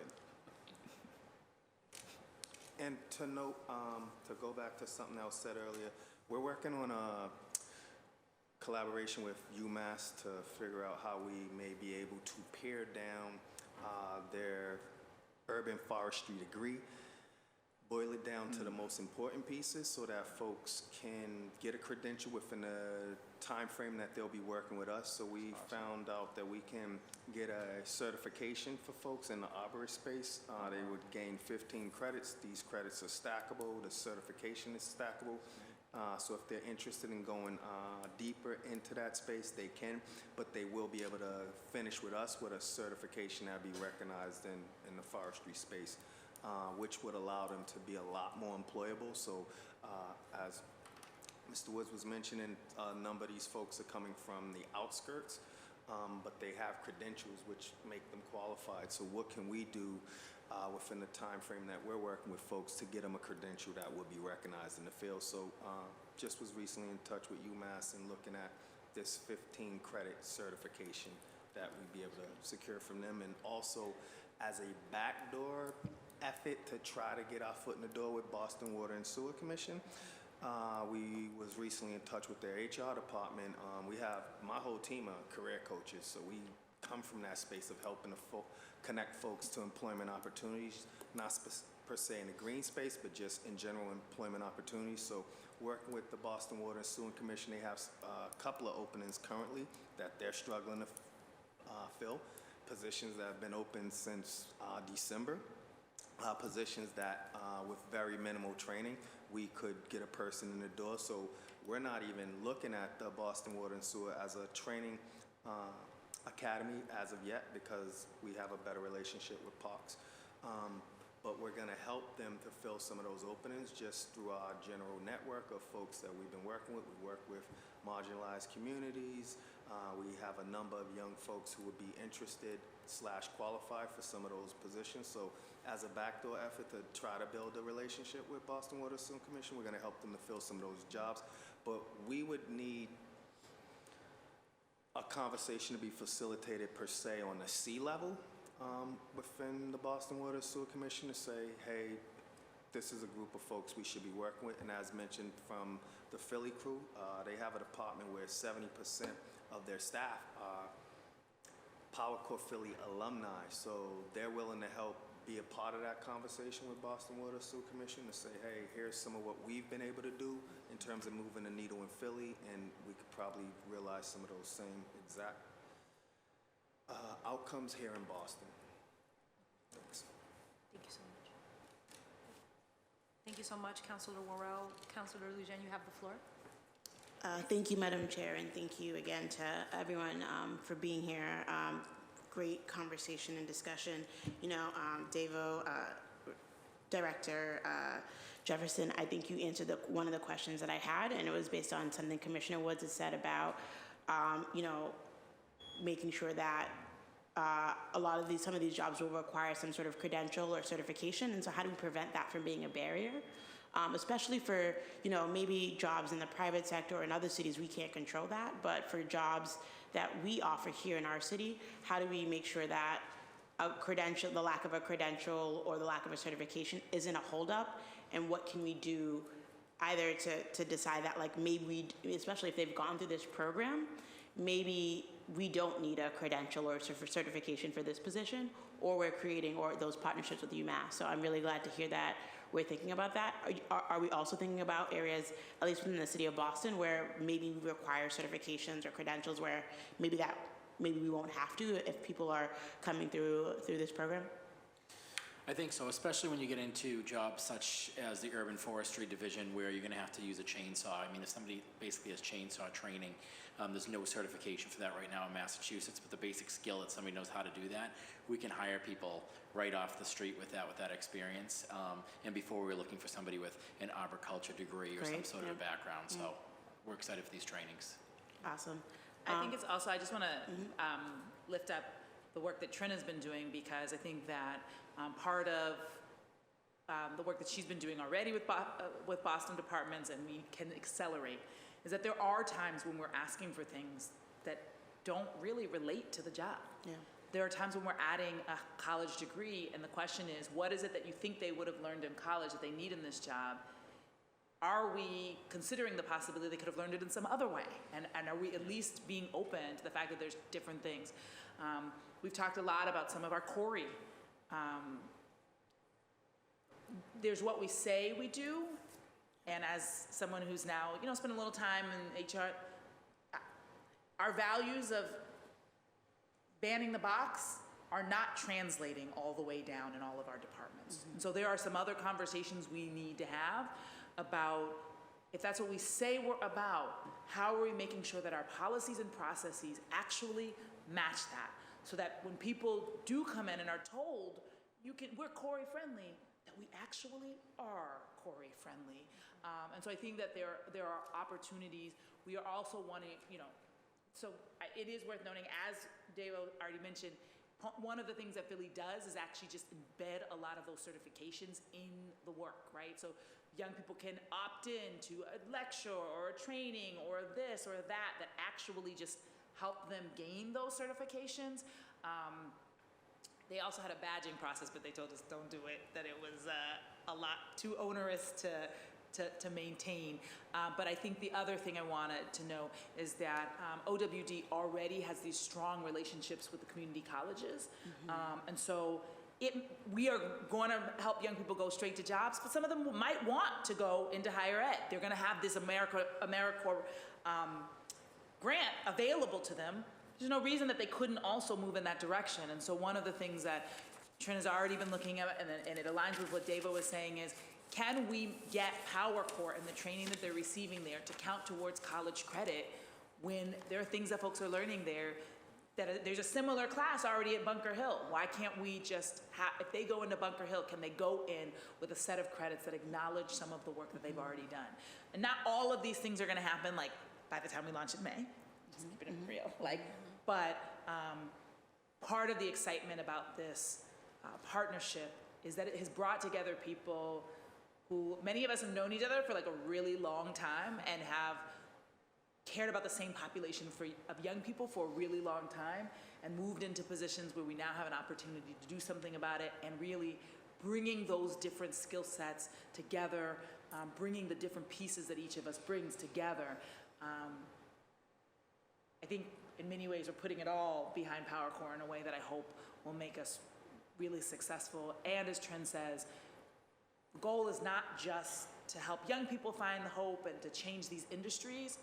There's also some change we need to do right here in the city that we think will be easier to get people to recognize when we send you great candidates that you might have turned away in your process because your Corey practice doesn't line up with what the city's official Corey policy is.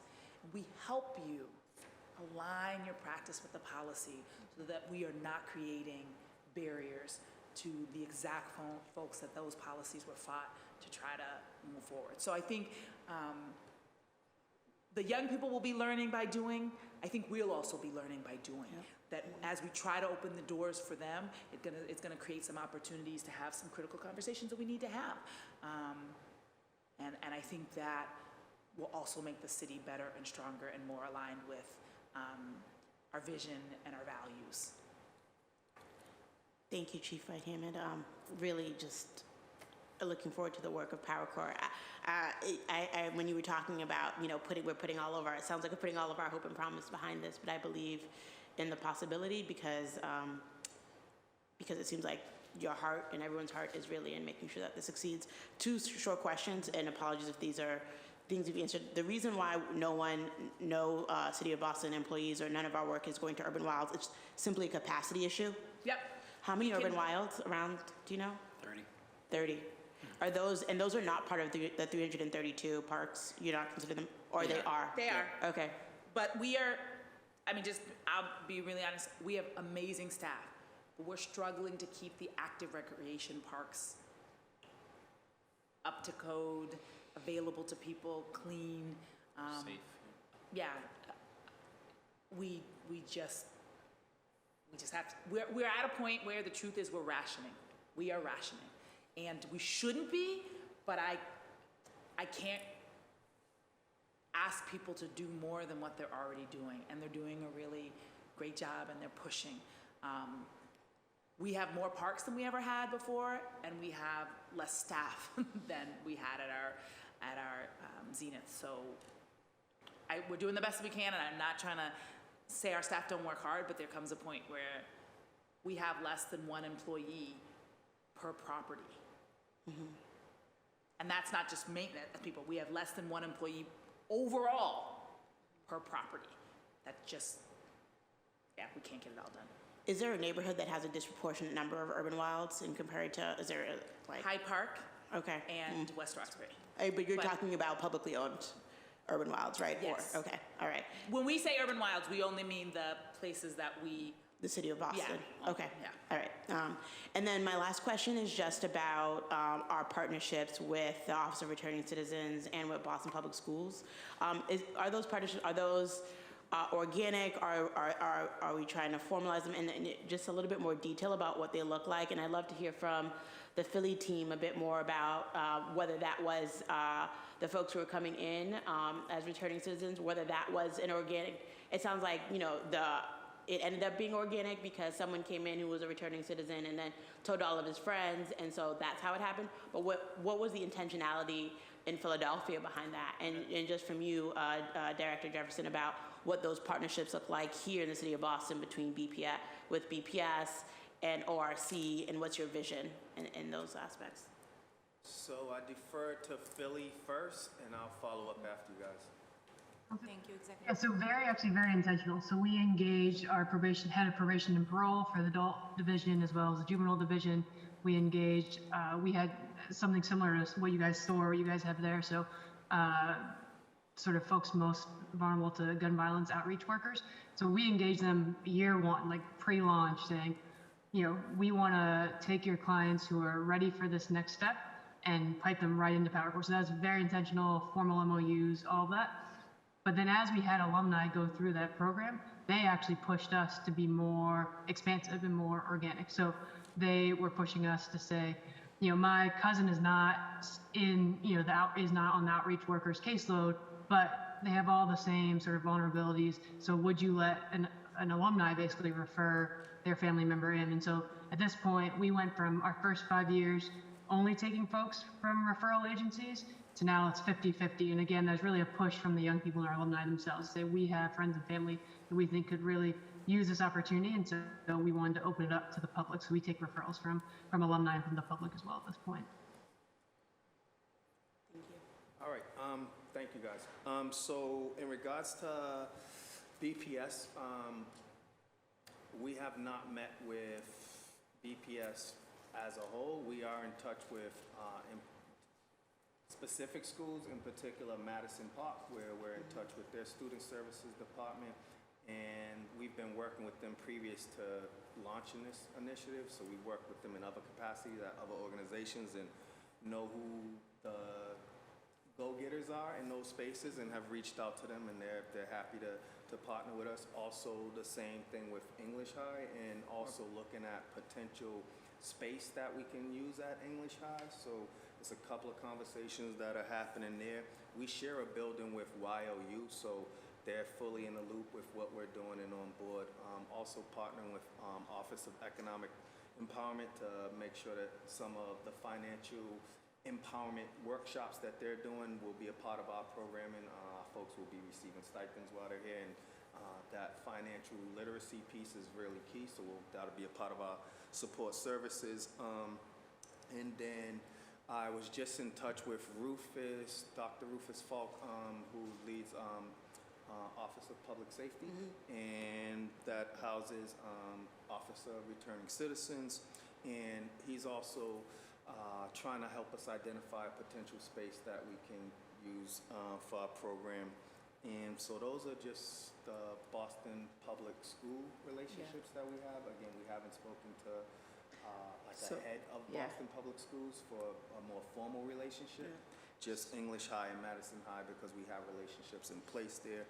And YOU, as I mentioned, Office of Returning Citizens, Rufus, and also working with Bethany Sirota, who's been really instrumental in helping us to get this off the ground, and we'll have contacts within OWD that we can lean on.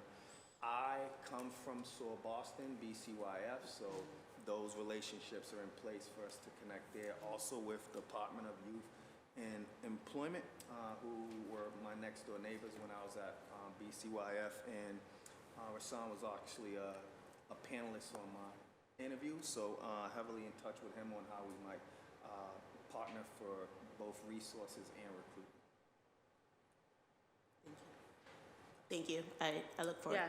Oh, I thought it just a little bit. So, yeah, and as worth mentioning, Dr. Falk was part of our original organizing committee that started meeting in October. So he's been in the loop since the beginning.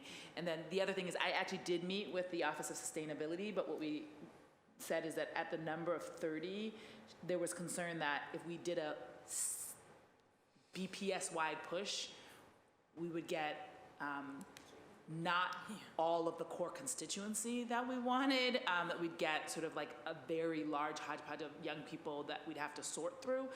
And so we felt like, as Davo said, that Madison was a good fit. And the other school that we've also met with is Boston Green Academy. They were also, they were in there. So those are the two places we started, and that was a recommendation, just that if we're starting small with a pilot and we're specifically looking for young people who are not on track to college, that if we did a BPS-wide push, we might attract a lot of young people who care about the green space, but are not necessarily the sort of target crew that we're looking for. So we don't have to stop where we are, but we did meet with the Office of Sustainability and have kept them in the loop just so they know what's going on, and think that this is probably the best strategy for right now, and then we can expand later. Thank you. Excellent idea, especially regarding Madison Park. So I look forward to working with you all to support the work you are doing. So thank you for being here. Thank you, Councillor Lujan. Councillor Mejia, you have the floor.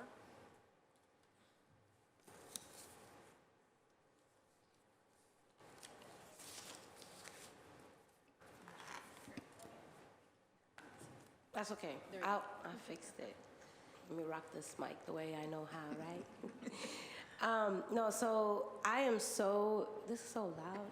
I'm so incredibly encouraged, like seriously, to have some of my favorite people here doing this work, knowing the dedication and the hustle and the vision, even before you got into this space, to just see so much of this work come into life, and having you all in this position to really move our people forward is like there's a sense of ease for me.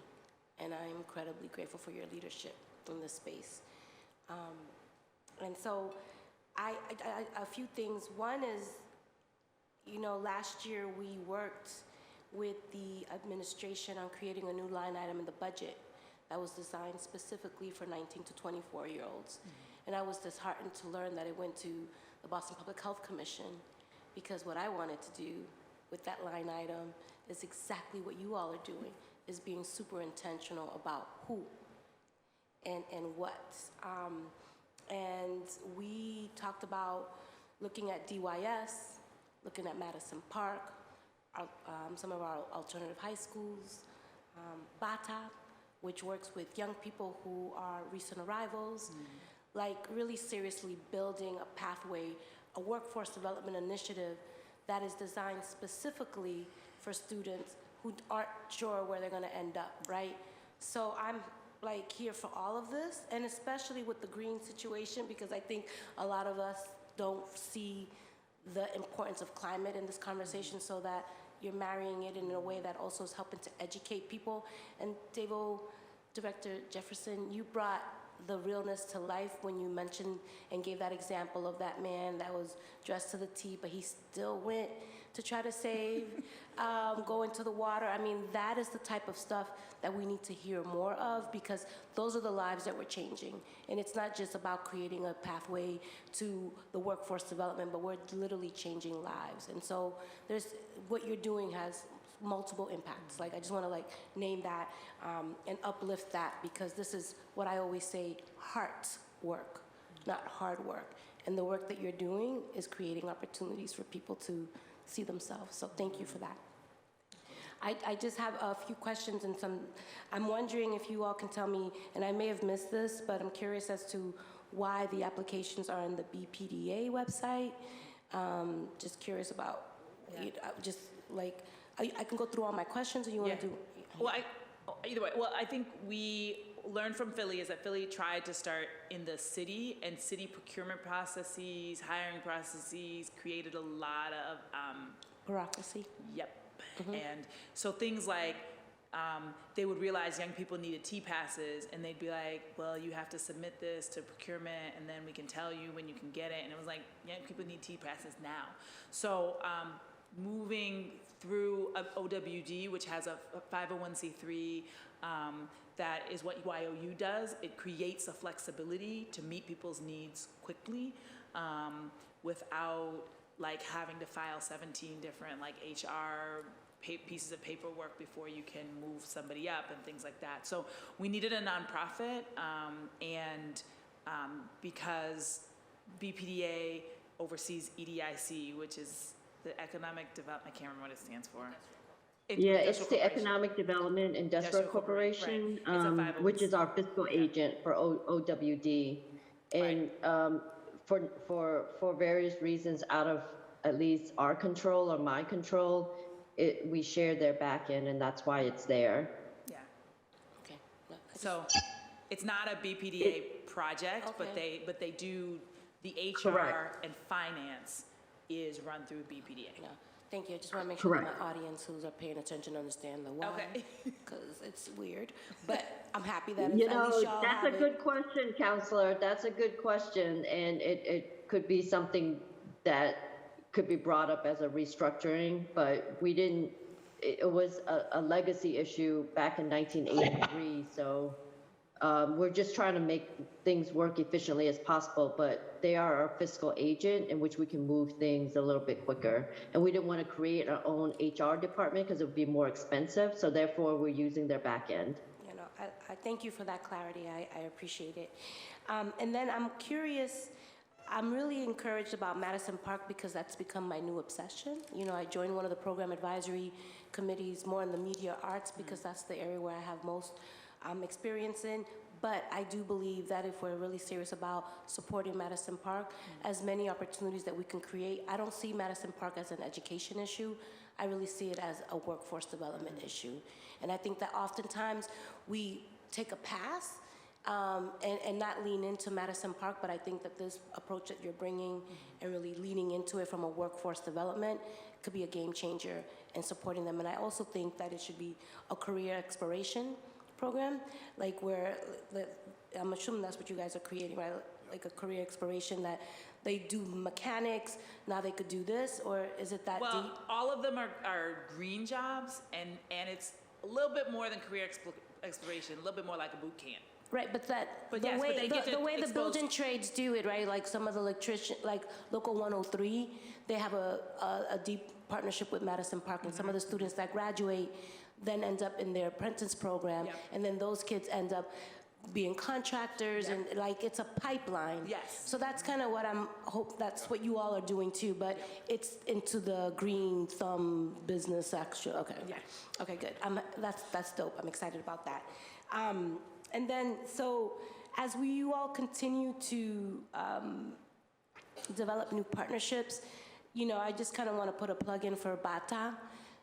They work with recent arrivals. A lot of them have had interrupted education. And I think that when we're thinking about our highest risk, you know, I think that they would be a really good partner, even just to inform your thinking around, like, how do you recruit from that school, as well as some of our alternative high schools. I feel like they usually are treated like the stepchildren in Boston Public Schools, so if we can give them some love, that would be great. And then the last thing is the Youth Development Network. They're overseen by the Boston Public Health Commission, but they work specifically with students who are chronically absent. And every summer for the last 10 years, I've worked with that group of young people, the different young people all the time, but not the same. And I want to just uplift them because a lot of these young people are chronically absent, on the verge of not being able to graduate. And if they have a pathway or an opportunity for meaningful employment, that could be the deal breaker that gets them across the stage. So you should connect with the Boston Youth Development Network, and it's led, they've had some transition, but I can put you, I think Dysa Santana was a part of it, and I believe she's leading it now. So that's just something that I wanted to just share as an opportunity. And then the last thing is, in terms of the economic empowerment piece, I'm really curious, Director Jefferson, if you could talk to me a little bit about the entrepreneurship pathway. Yes. And how are you working to, I know maybe 2 black arborists, because that's the other thing on my little soapbox is that I find it really offensive when we say we don't have talent, which we do. Sometimes we just don't have access to those resources, and where is this talent? So can you talk to me a little bit about the pipeline for entrepreneurship and how you're tapping into vendors that are of color that can serve as role models to help young people get into this field? Got you. So thank you for your questions, Counselor. Definitely we'll look into the Youth Development Network. Looking at those chronic absentee students, I probably would have been one back in my day, so that's of high interest. I come from that alternative school background from a professional perspective. It was one of my first jobs, was working in an alternative high school. I know the value of those kinds of schools and the types of resources that this kind of a program could add in terms of value to those kinds of programs. So definitely look into that. I have my team in the audience with me, so I'm sure like they're on it as well. So BADA, I'm not familiar with them, but it sounds super interesting and would like to take a deeper dive into that. I know that's a space that you occupy, so I feel very confident this is a group I need to be in touch with. In regards to the entrepreneurship piece, there's a couple of components that exist there. One, I'm highly into self-sustainability. So when I was talking about entrepreneurship, I was more so speaking from a social enterprise perspective, which would allow our program to sell some good or service of some sort, so we're less reliant on philanthropic dollars. And so that's where I was looking at from the entrepreneur's perspective first. Second, I own a commercial cleaning company. Everybody in my company has a quarry. We do great business, great service. So I know that population is very employable, very trustworthy. They're around hundreds of thousands of dollars worth of goods and supplies every day, and we've never had an issue with anything. So I know the capability of that population.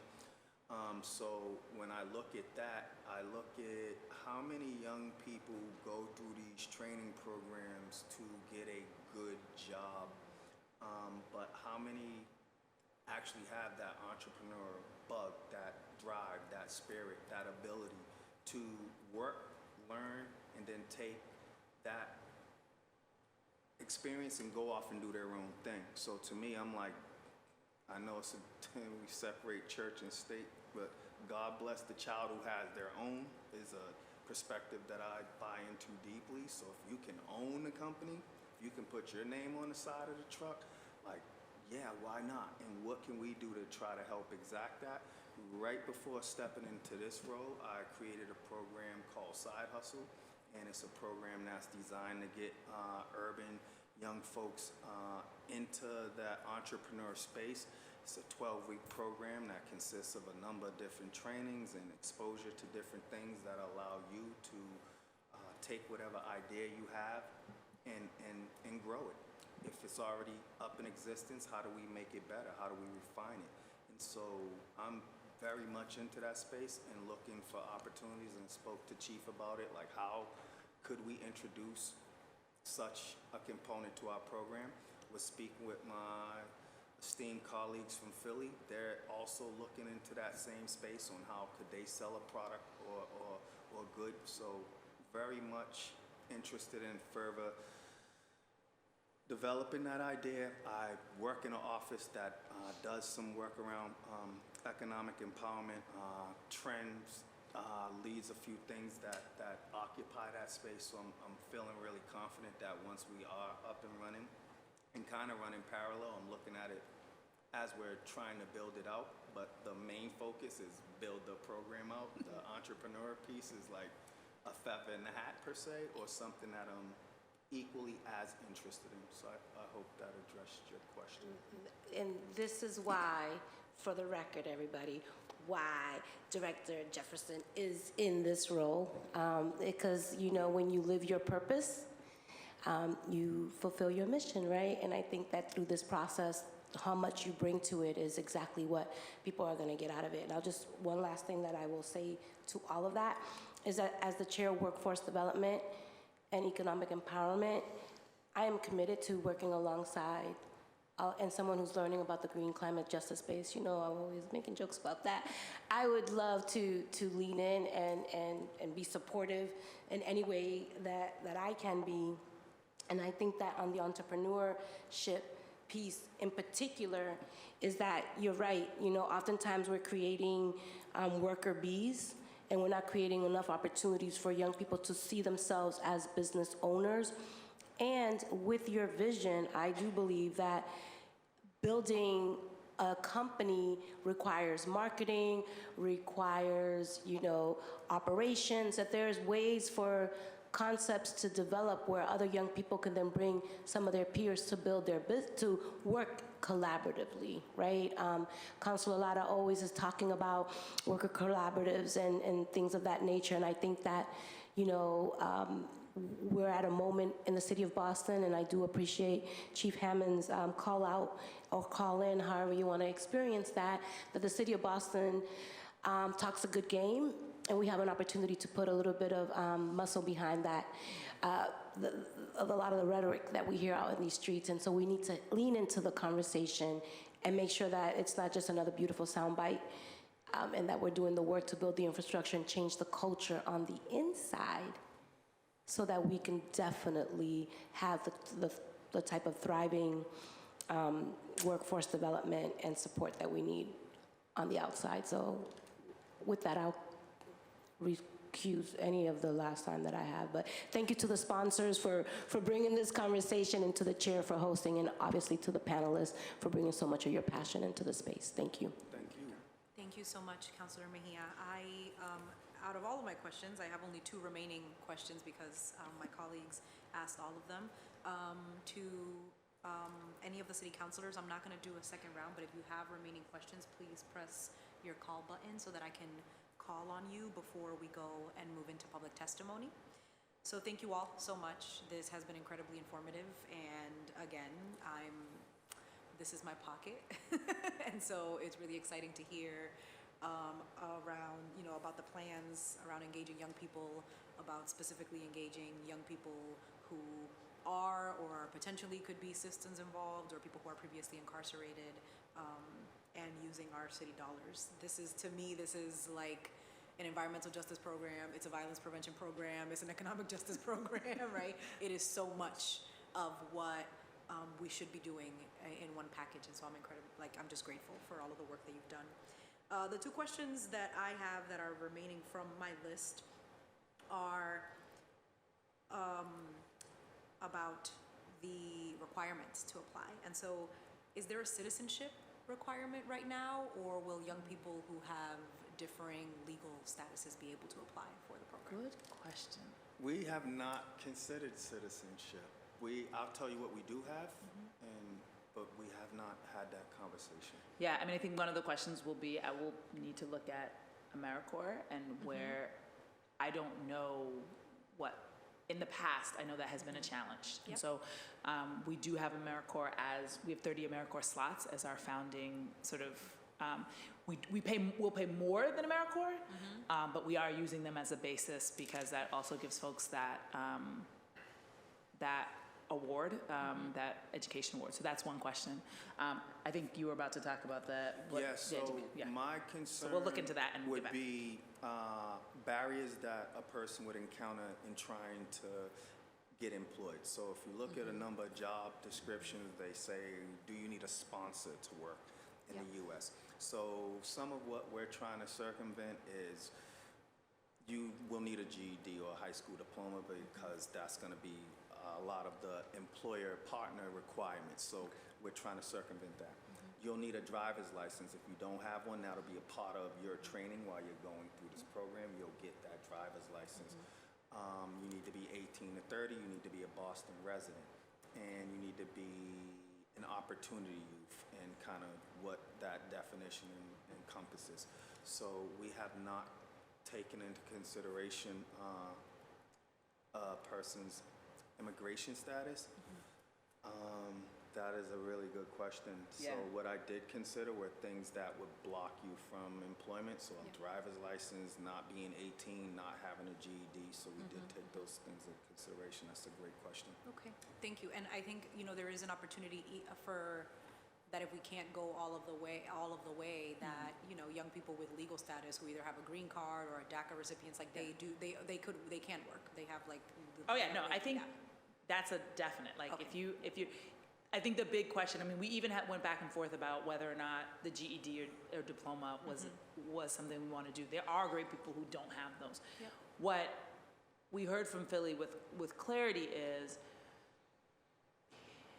on the whole, most employers are not willing to lower the bar below that. So you don't want to have a place where you tell somebody, you can do all this training, we're going to give you everything you need, and then like suddenly you can't get it. And they said that they had tried to think about whether or not people could do their GED while doing it, but the program is so intense, like young people were too tired to be trying to do GED programs. And so they just came to the conclusion, like, we need to say, you got to do this first, and then come in. So we had little conversations like, could you be needing to finish one test, or like but the reality is you don't want to set people up to fulfill all the requirements and know that at the end they cannot get a job because of that barrier. So I think that's the question around status is one that we'll probably need to also look with that same thing. Is it such a barrier that at the end you could have invested all your time and energy and you won't be able to get a job? But young people who have status, there's no question, because there's no barrier to employment for those young people. We definitely, not only I think we can do it, but I think the question is there a partner like Bata or another partner with whom we can say, hey, we really want you to send us some young people who are in this place, because we want to actually be an on-ramp for them. My experience with the immigrant population in terms of employment, I've only worked with folks who had work status, they had working papers, so I've not had a chance to help a person who didn't have that status navigate the employment space. Okay. So from what I understand, the industry where they're first going to is kind of forestry. Yes. Right, that's the first one, which means that they're going into parks, and so do we know what parks? Yeah, and to work for the city of Boston, you do have to have. Okay, Yeah. so the city of Boston has a youth jobs program, and part of it is like the Dreamers kind Right. of, and so is there any, I think even if we figured that out, how to kind of like collaborate with that program, the barrier to employment is actually the problem. So Yeah, I even mean, I if think we- what part of where we were coming from is, again, we don't want to set people up. Yeah, of course. And so if someone were to come through, the question is, could we direct them? Is there an agency that we could direct them to say, we need you to do some of this work so that we know that on the other end, when you celebrate your graduation, and all your friends are going, like, you're not stuck with a credential that you can't use. So, yeah. Councilor Lau, do you have any suggestions on who we might be able to talk to further think that through? There might be some loopholes that nobody in this room knows about, but somebody that works closer with that might know. I know a couple of people who have figured out loopholes in nonprofits. Yeah. And like youth nonprofits, but I'm not sure. I've never figured out, but maybe somebody I know.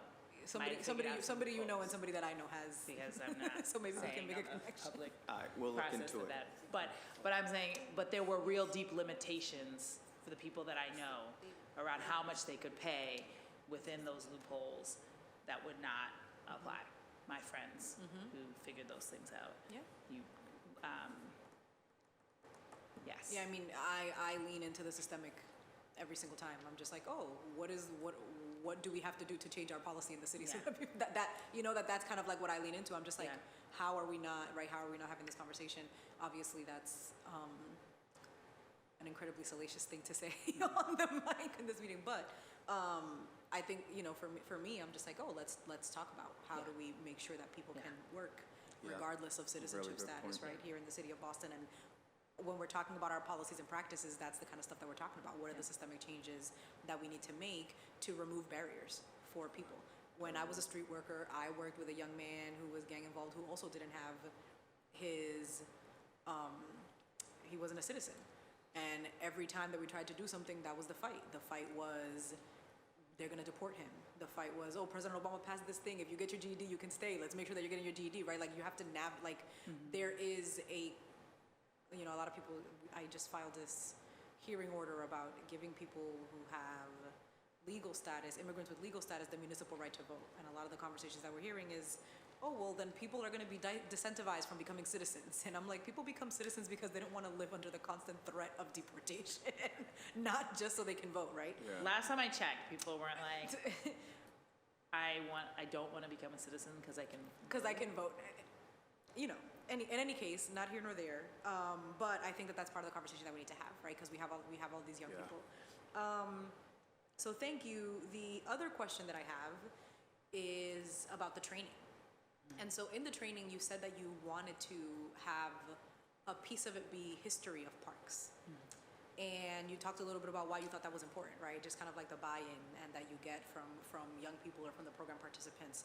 So is there any plan or vision forward to include kind of like a social justice curriculum in addition to the, because I feel like my first introduction to like environmental racism was during a toxic tour at REAP, and I was a teenager then. And there is, I feel like, particularly for these kind of marginalized communities, there is something to be said about giving purpose, Sure. right, to the work that you're doing, and like finding your place in community.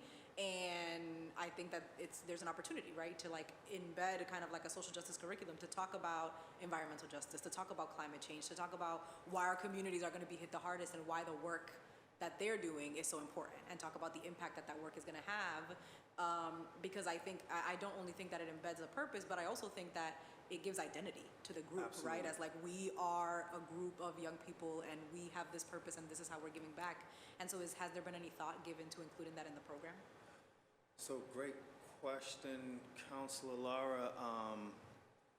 The answer is absolutely, and it comes from a few different perspectives. So I was speaking with Daniel while I was down in Philadelphia about this exact subject matter, and it was some of my impression of the PowerCore Philly program participants, how knowledgeable they were about the ecosystem. And I feel like some of the hooking point that got them on board was a history around the racism within the ecosystem, and in particular the parks, and how probably just as recent as maybe 1945, parks were segregated. And so, and if you look at, I travel a lot, even within the state, and I go to places like, wow, that's such a cool playground. It's like, why can't we have a playground like that in the neighborhood that I live in? So these things are very prominent, very surface for me, and I think that's going to be some of the selling point that will get people on board, is having that understanding of the history, that particular aspect of the history, the systemic racism that has been a part of the ecosystem. And the deeper I go down this rabbit hole, and the more I find out, it's mind-blowing. I'm like, wow, I knew there was racism in the criminal justice system. I knew it was in the healthcare system. I knew it was in the education system. It was like, lo and behold, it's systemic made it to the racism parks. in the ecology system. It's like, you gotta be kidding me. Yep. And it's like, no, it's like a duh after I thought about it, but it was shocking initially. So I feel like having a social justice component to the curriculum is a no-brainer, especially with the population that we're serving. It has to be. And I feel like, and Philly, you could chime in if I'm off base here, but I didn't see what their curriculum was. I don't know what they taught their program participants in that regard, but what I'm assuming is the way they had brought in, that had to be a part of it. It had to be. They're not just, the trees are good for the environment. That's a part of it, but it had to be that had to be a component of the curriculum. So I think one thing worth noting is that we will make all of the stuff that we've been doing in the Environment Department and the Parks Department available. We have the urban heat study that we've done, which looks at the history of redlining, why some neighborhoods are hotter than others, the urban forest plan, which we got the first draft like yesterday, so we're starting on that. And that also, again, looks at why have trees been planted in some places and not been planted in other places? What are the impacts in terms of health? So there's a whole, I mean, I think many of you know that like designing curriculum used to be my thing. I am trying to make sure that Davo doesn't feel like I'm like there all the time, but we do have a lot of, I got curriculum about the history of transportation, so I think there's a lot, and I also in the Parks Department, we actually just hosted a couple weeks ago a lecture from Professor Kofi Boone on Black Landscapes Matter, and he talked about both the positive history of Olmsted, but also Olmsted's background as someone who would not hire Black people and destroyed some Black communities in the creation of Central Park and other parks. So just really, that's work we're also trying to do within both the Parks and Environment Department to have those tough conversations. And so I think we can also take what we're creating for that and certainly offer it to PowerCore, so you don't have to do it all over. And we're doing a combination of internal stuff and guest speakers. So we'll have both of those, and we can certainly give you our list, both of the guest speakers that we've got and which ones we thought, which ones our staff thought were the best, and also some of the internal curriculum we're creating to facilitate those conversations. I think to Daniel's point, we are aware. I mean, like last night we were just at a meeting, and one of the big critiques is like we need to diversify the leadership in our own departments. And there's a lot happening, but we're hoping that this also helps people to grow and move within the departments, so that we are at the entry level all the way up. We're more reflective of the diversity of the city of Boston. So those are conversations we are already having internally, and I think that why create something that we're already creating? We'll certainly make all of that curriculum available. Great. Thank you so much. I want to give time to the folks from PowerCore in Philly if you have anything to share about your curriculum, or if there was a social justice aspect involved in it at all. I'm happy to jump in here. This is a really great point. I would say off the top of my head, there's 3 different ways that we're incorporating environmental justice into our program. On one hand, there is, and this is all fresh in my mind, by the way, because I literally just gave that history presentation to a couple new crews, to our new ranger crew yesterday that are training to fill a ranger pipeline here in our city just yesterday that Davo was talking about. So I'd say right off the bat, we do this history presentation. It's about the value of parks, and we start back in 1682 when Philadelphia was founded, and we go to present day. And we run a whole gamut of how Fairmount Park started, the Fairmount Park Commission here. We even gave a shout out to you all up there yesterday. We talked a little bit about Boston Commons and kind of did who did the American public park first kind of conversation. So you guys are definitely in the conversation there. We go all the way through to modern day Department of Recreation, and there is an entire section of that presentation that is all about access and inclusion in the park world. And that's even just a little taste to start folks off thinking about this. Something we learned really early on was if we were going to go through all this trouble to try to talk about the history of these public spaces, it had to be relevant for our members that we're trying to engage. Our 1.0 version of that presentation was honestly a very traditional white history of the park system, and we've added on pieces. Every cohort, we've added on some new pieces or done more homework. In fact, a lot of our material we have now actually came from members themselves who went and did their own research. They engaged in activity, what we call power talks here, which is sort of like, you can think about it like a member gets a chance to do a guest lecture and participates in presenting something that they care about and they're passionate about. And that's how we've actually gotten some material that we've added in here, is getting some of our alumni to do research. So that's a very small example. We have over the years used a more formal curriculum about environmental education. The one that we started off using was called Roots of Success, and that was one that, we don't have a license to that. That was one that we paid to use the curriculum of, that had several different modules or units that were all about environmental education and sustainability. They had a piece that was specifically about environmental justice and advocacy, and that was one when we were thinking of like, okay, which are the models that are important to us? We picked, let's do sustainability 101, let's do water resources, and let's make sure we get environmental justice and advocacy in there.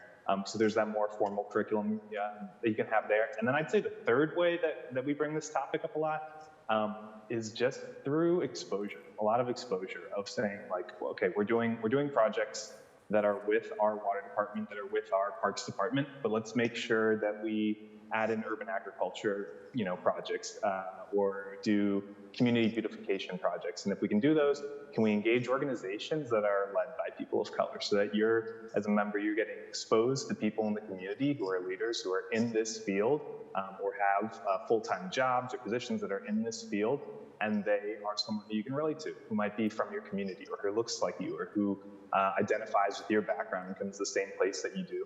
And that even happens, I think, on a daily basis. I would say that happens through exposure to our own staff. If you think back to the presentation that Julia gave at the beginning of this hearing, that was on our program and on our stats, she put up there that 30% of our full-time staff are alumni of the program.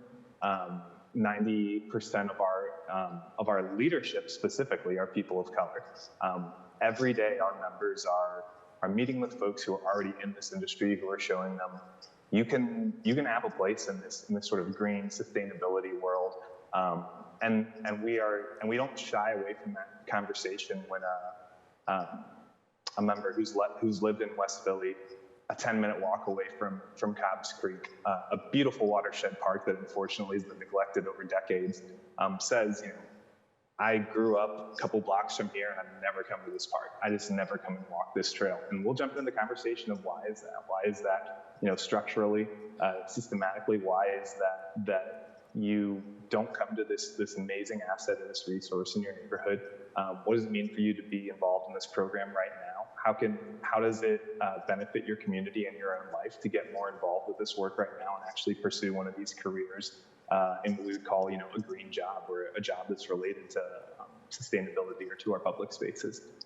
So that's what I would say are sort of three families of exposure of how we bring environmental justice into the conversation. Thank you so much for your remarks. I really appreciate it, and your answers to my questions. I think, there's such rich history. There's so much to teach in the city, not just about parks and why things are this way, but there's like such a big history of resistance from community members and reclamation from community members around parks, and even things that are not considered parks, like an empty lot that got turned into a community garden. And so this idea that people in your neighborhood have also done this, that people who are like your next door neighbors did this and have kind of done the work of placemaking for themselves, I think could be a really good driver. Particularly for this demographic who I have often found have kind of like a sense of learned hopelessness that is exacerbated by the systemic realities that they are not being given opportunities, that they are not being looked to as members and productive members of their community. And I think that we can have structural conversations here about like the nuts and bolts of the program, and the things that we include in them have the possibility to really transform people and our communities, right? Like we have more like environmental justice warriors that are like coming into our neighborhood. That is beneficial to us and is beneficial to our people. So I'm gonna go for the final round of questions. I'm gonna go to Councillor Bach and Councillor Smith. Great, thank you so much. Just one question that I wanted to ask, because I think it's the one thing that hasn't really come up. We've talked a lot about the public sector jobs, but obviously one of the things that Philly has also focused on is making sure that we're working with private sector partners to really build jobs, because the city is not going to be able to employ all of the people who need to be employed. And also, as the chief alluded to, there's a lot of sectors that need a lot of work on this front, both in terms of they need qualified employees and they need to diversify and they need to hire our people. So I just wonder, Julia, if you could talk a little bit about that and about because some of those industry academies that you guys have developed, you've developed in partnership with industry, and sort of like what that process looked like. And then, you know, Chief, if you've got anything, or Davo, if you've got anything to add on that piece, because I think we talked a bit in the sense of, wouldn't it be great if we're going to hire private subcontractors that they're like our graduates, and so that's one type, and we've been talking a lot about tree work and stuff, but I do think there's other ambitions we probably have here, and it'd just be good to get that on the table before the hearing's over. Yeah, absolutely. So, and definitely, so we went down the list and looked at where is the city subcontracting to, right? So all the stuff doesn't happen overnight. So you're building your workforce that you're training and wanting to bring in-house. You potentially are building future, you know, business owners who could be potential subcontractors in the future. But in the meantime, you still have to get the tree work done. I think Commissioner Woods talked about almost $4 million just for tree care going out. So who are they going out to? And then our team, and you guys, and Davo has a fantastic person on already, starts to engage them and say, what are your talent needs? What are your pain points? What are your high turnover positions? You know, all the things that we just talked about earlier that the city itself is facing in terms of their employees, those private sector companies are also seeing a similar thing. And so then, you know, we're doing that outreach and that employer engagement and working with them to really understand what their needs are, how they can align with our goals and missions, and then really working with them and having the upfront conversation about, you know, what are your hiring practices like? What is your workplace culture like? Are there improvements that could be made that would also affect positively their bottom line? So, you know, at this day and age, the Great Resignation, if you're not a great place to work, people don't want to go to work for you. And so that actually can be used quite a bit to your advantage. But really working as a partner with that employer to understand what their needs are, because there is a lot of alignment, and really working that through as a partner with those employers, working together on designing that training is huge. Because again, I think employers get asked a lot, you know, will you guarantee an interview? Will you guarantee a slot? And they're hesitant because they don't know what the vetting and the training has been up to that point. But if they're willing to design that with you, then they know exactly what they're getting, and they're knowing that what they're getting is what they're looking for. And so it's a huge boon, a huge value add for employers if they can have someone work with them side by side on that. And really the team that Director Jefferson is putting together, you know, is designed to do that. And we've seen a lot of great success here. And, you know, you don't need all the subcontractors at once. You need a couple champions at first to really build it out. And then there's some healthy competition, and people get jealous and say, hey, this company over here is getting these great workers, you know, and use that, you know, use that healthy competition to your advantage. So really it's about co-designing together, taking that approach. And again, I think everything that the city is doing, you guys are modeling that for also the private sector. So as you're thinking about your needs and your policies for talent, you know, you're modeling what you're asking them, the private sector, to do. And that actually brings a lot of weight to say you're not just putting the onus on the private sector, but you're walking the walk also. That we've seen that have huge, you know, leverage in terms of people being willing to come to the table and work together. I would second everything that Julia said. I would also add that we've been talking to a few different private sector employers to see what the market looks like, what's the demand, or what's their need, what are their pain points, what would we be able to train for within a window that will have our program participants, that will allow them that entry-level access. What certifications or credentials of any are mandatory that we can't get around if you don't need a degree? So what are some of those kind of lower hanging fruit items that we can grab? So we were in touch recently with Federal Reserve Bank around building operator opportunities, and we actually that meeting was a follow-up to a bigger meeting with a number of folks who occupy the building operator space, and there's a serious need for folks in that space in regards to employment. They have an aging staff that's aging out. They don't have enough people currently in the pipeline to fill the deficit that they're about to experience, and are very interested in figuring out a way that we can fast track some folks into those employment opportunities. So again, boiling it down to what are the essentials? Do you really need a degree from this? If not, what credentials are mandatory? So how long does it take to attain one of those credentials? And if we can work through those nuances and figure out a 6-month package, then that's what we're gonna do. We also were in touch, and I'm very confident about that. They instilled the confidence in me based on the need that they have and the understanding of what you actually need for entry-level access employment. And it's like, you don't need this degree. You don't need 5 years of training. There's certain aspects they need this, this, and this, and you can get that within 6 months. So it's like, cool, let's connect on how we align training that gives them that skill set and that credential. We also was in touch with a private company called NextCamp, and they do solar panel manufacturing and installation and maintenance. Again, they're about to very near future experience a deficit in their employment, in their staffing, and they don't have enough folks in the pipeline to currently fill that.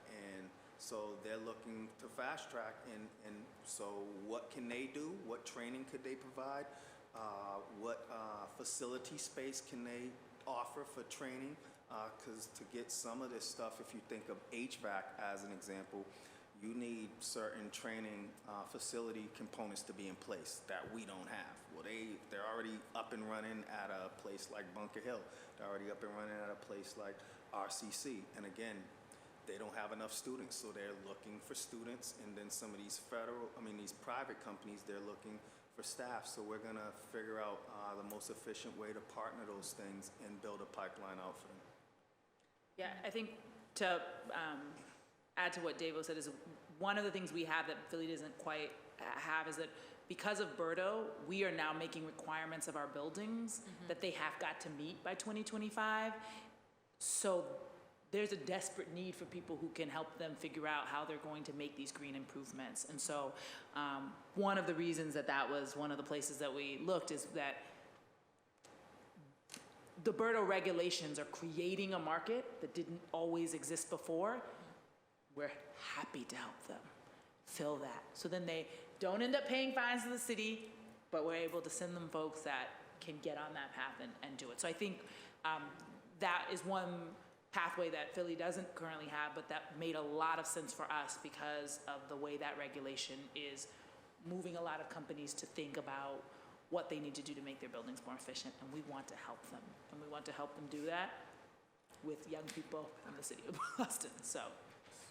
No, thank you. I think that's just so important, and I just think that we too often as government, we miss those levers we have on the economic side.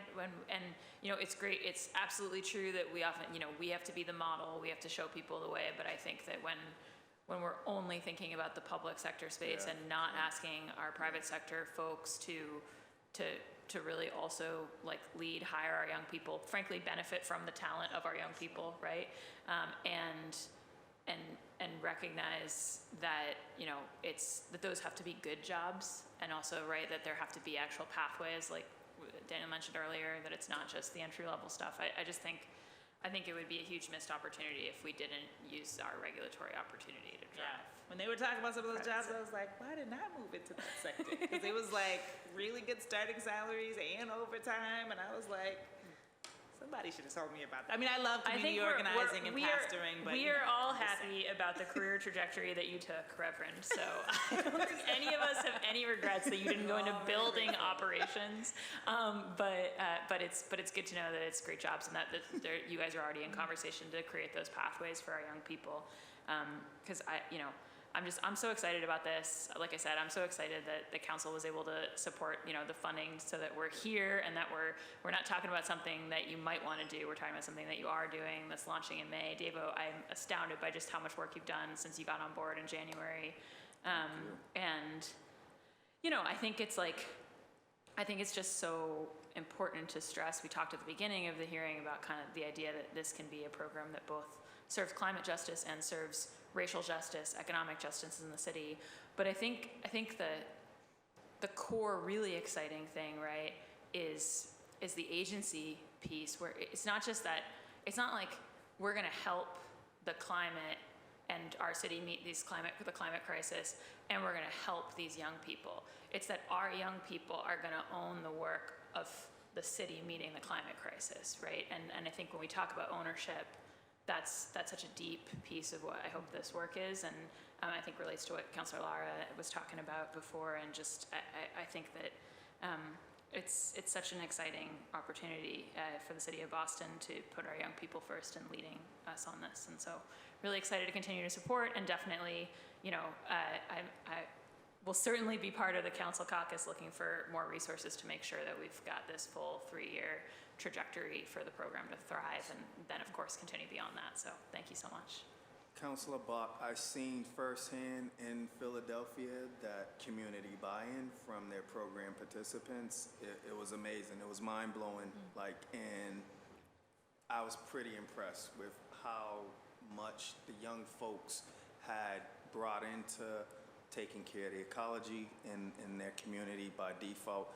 And just to circle back around to some of your earlier question, today on ONET, for folks who are not familiar with ONET, it's a job search website for the state, 436 forestry-related employment opportunities. That's the field we're going into first. Indeed had 48, and Simply Hired had 28. So we got just about 500 open employment opportunities from the private sector in the forestry space. So I'm really confident that this pipeline that we're building, there'll be some great opportunity at the end of it. Fantastic. Thank you, Madam Chair. Thank you so much, Councillor Bach. Councillor Mejia, you have the floor. Yes, and I'm glad that this works now.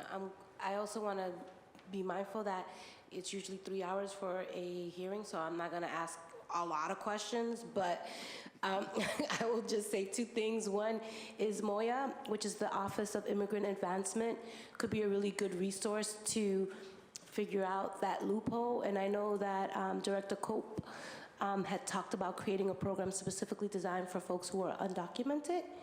So they've already figured out how to do that. And they've talked about it in public hearings, so I'm sure it's legal to talk about what they've done. So reach out to them for some support. And then the other piece is that I'm incredibly encouraged to, I will be part of the council caucus, as Councillor Bach just mentioned. Last year, we went really hard on youth jobs, green jobs, and all of that. And so I think that the more opportunities we can showcase the work that you're doing, the easier it is for us to advocate and ask for more. The line item that we secured in 2021 was $300,000 for a new line item. Then Mayor Janey added $500,000 through the Harper, the federal relief funds, blah, blah, blah. But this year I've already put in I'm asking for that line item to be $1 million. And I think that there's an opportunity, because I want to be super intentional about how we utilize those resources the next round, because I was a rookie back then. Nobody really listened to me. But I really want to make sure that those dollars are going to go towards DYS, kids who are coming out of foster care. Like, I want to be super intentional about who gets plugged into these opportunities so that we can provide them meaningful employment and careers that are going to hopefully build a pathway out of poverty and sustainability. And so that's just something that I want to highlight. And then the last thing that I want to say is that the city needs to do we need to start building infrastructure when we're looking at development projects, because I think that there is an opportunity within this space here that employment opportunities for young people in the green space.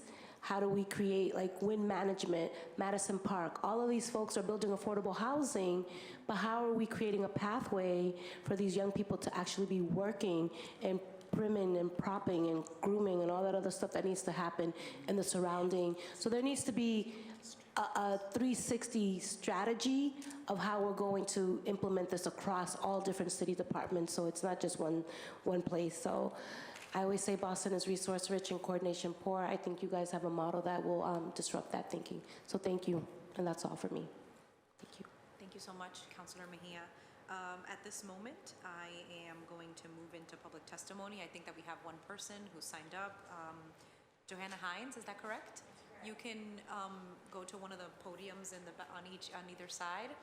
Typically, Public testimony is 2 minutes, so you'll have your 2 I minutes. read it was 5, but if it's 2, that's fine.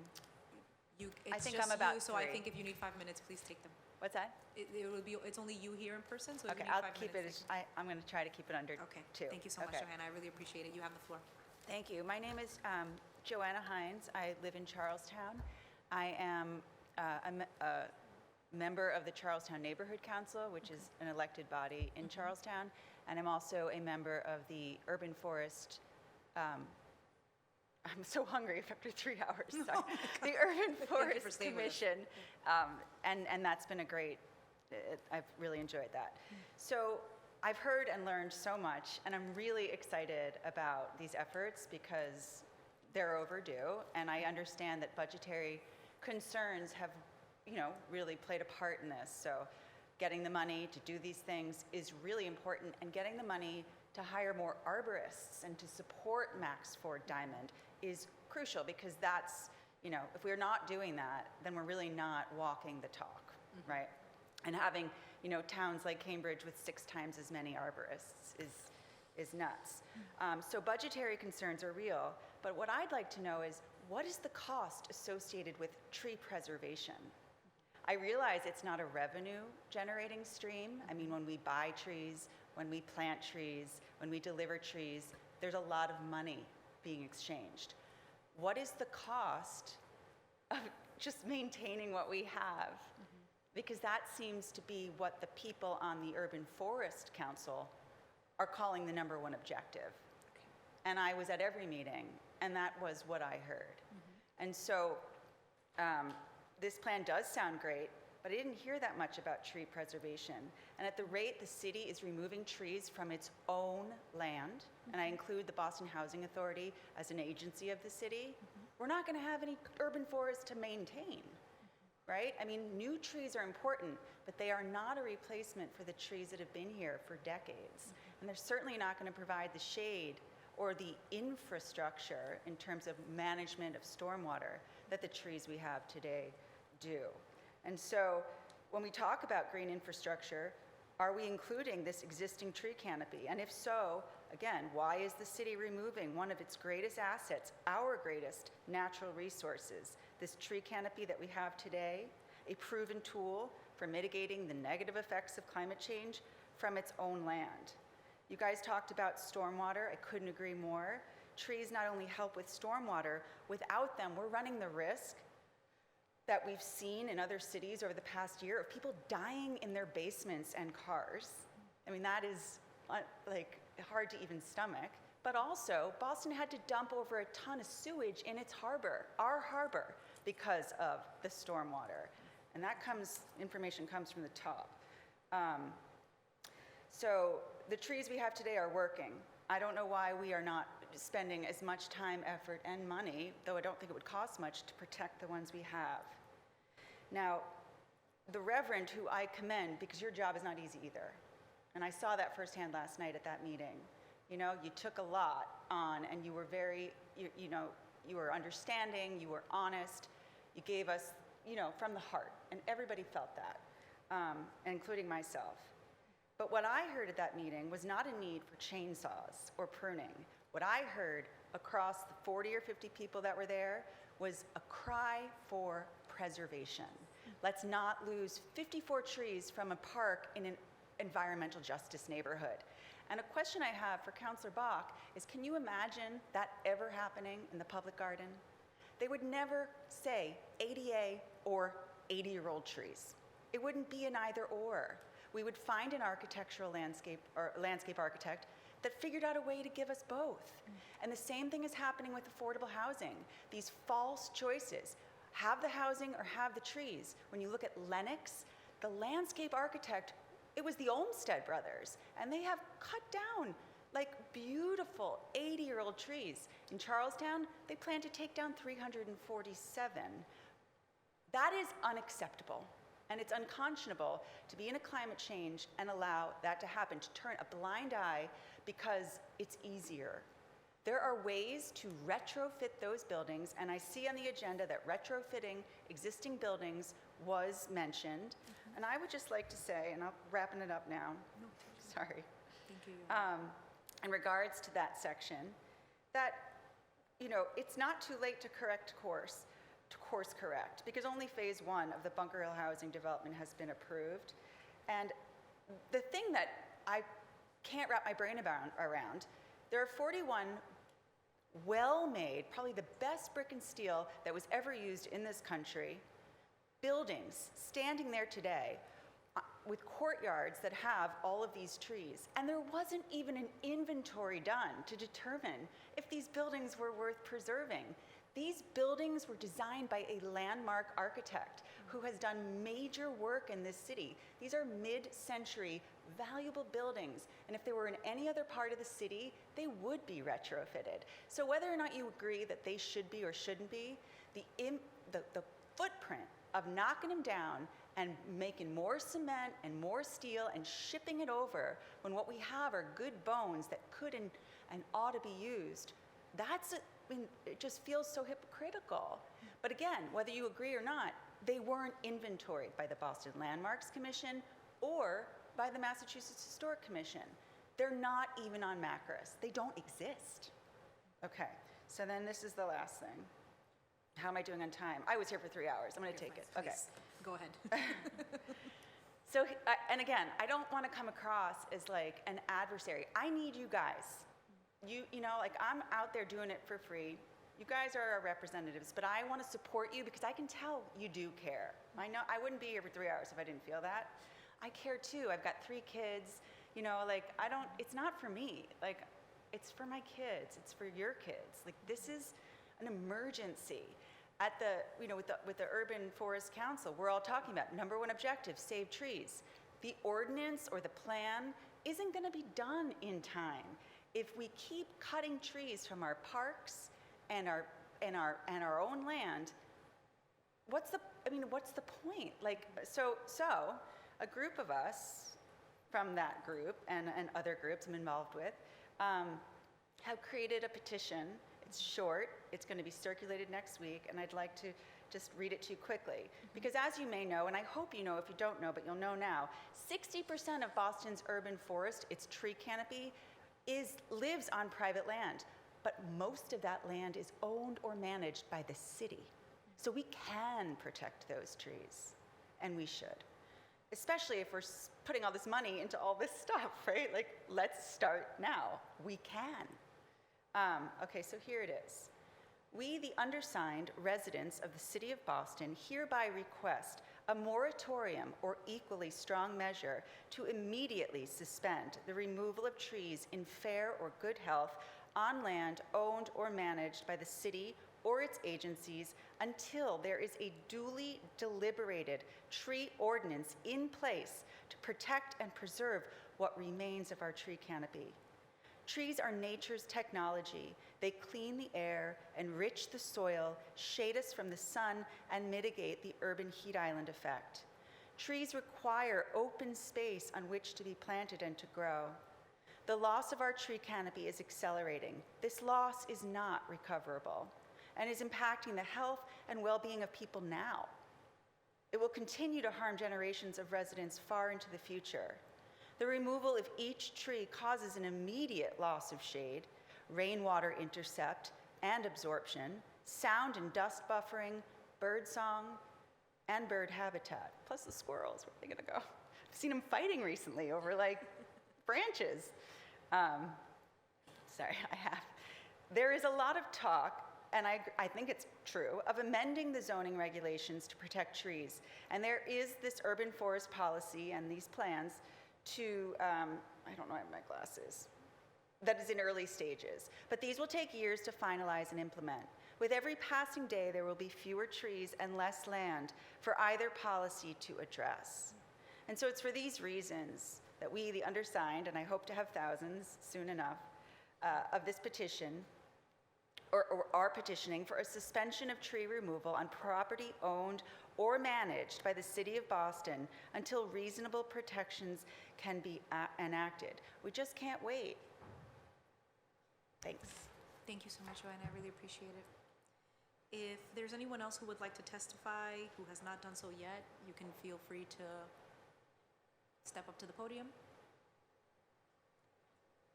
We had 2 people virtually that were signed up to testify, Sarah Freeman and David Mishulam, and it looks like they unfortunately couldn't stay with us and they have left. So seeing no additional public testimony, I would like to thank the administration and all of my colleagues for their participation today. And I'm going to turn it over to Councillor Bach and then Councillor Mejia for closing statements. As you say, we're past 5 o'clock, and I'm super grateful to this team for all the work they are doing separate from sitting with us for 3 hours. So thank you. This is so exciting.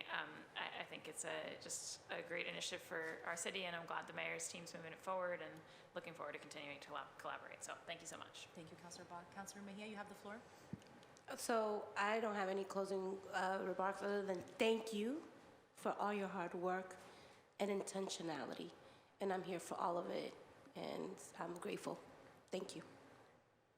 Thank you so much. I want to give a really, really warm send-off to our folks in Philly. Thank you so much for coming to our hearing. Thank you so much for sitting with us on Zoom for 3 hours as we talked about this program, and for all of the work and education that you did with staff and people from the city of Boston to make this a reality. We're incredibly grateful. The chief didn't mention that in our unauthorized tour of Philadelphia, which was not funded, by the way, by any public dollars, Julia drove us around in her station wagon to see the site. So it's really and that was long before they were consulting with the city. The Philadelphia team's just really shown us a lot of civic friendship in this process. Thank you so much, Executive Director Jefferson, Commissioner Woods, Chief Mariama White Hammond for coming, and this hearing is adjourned.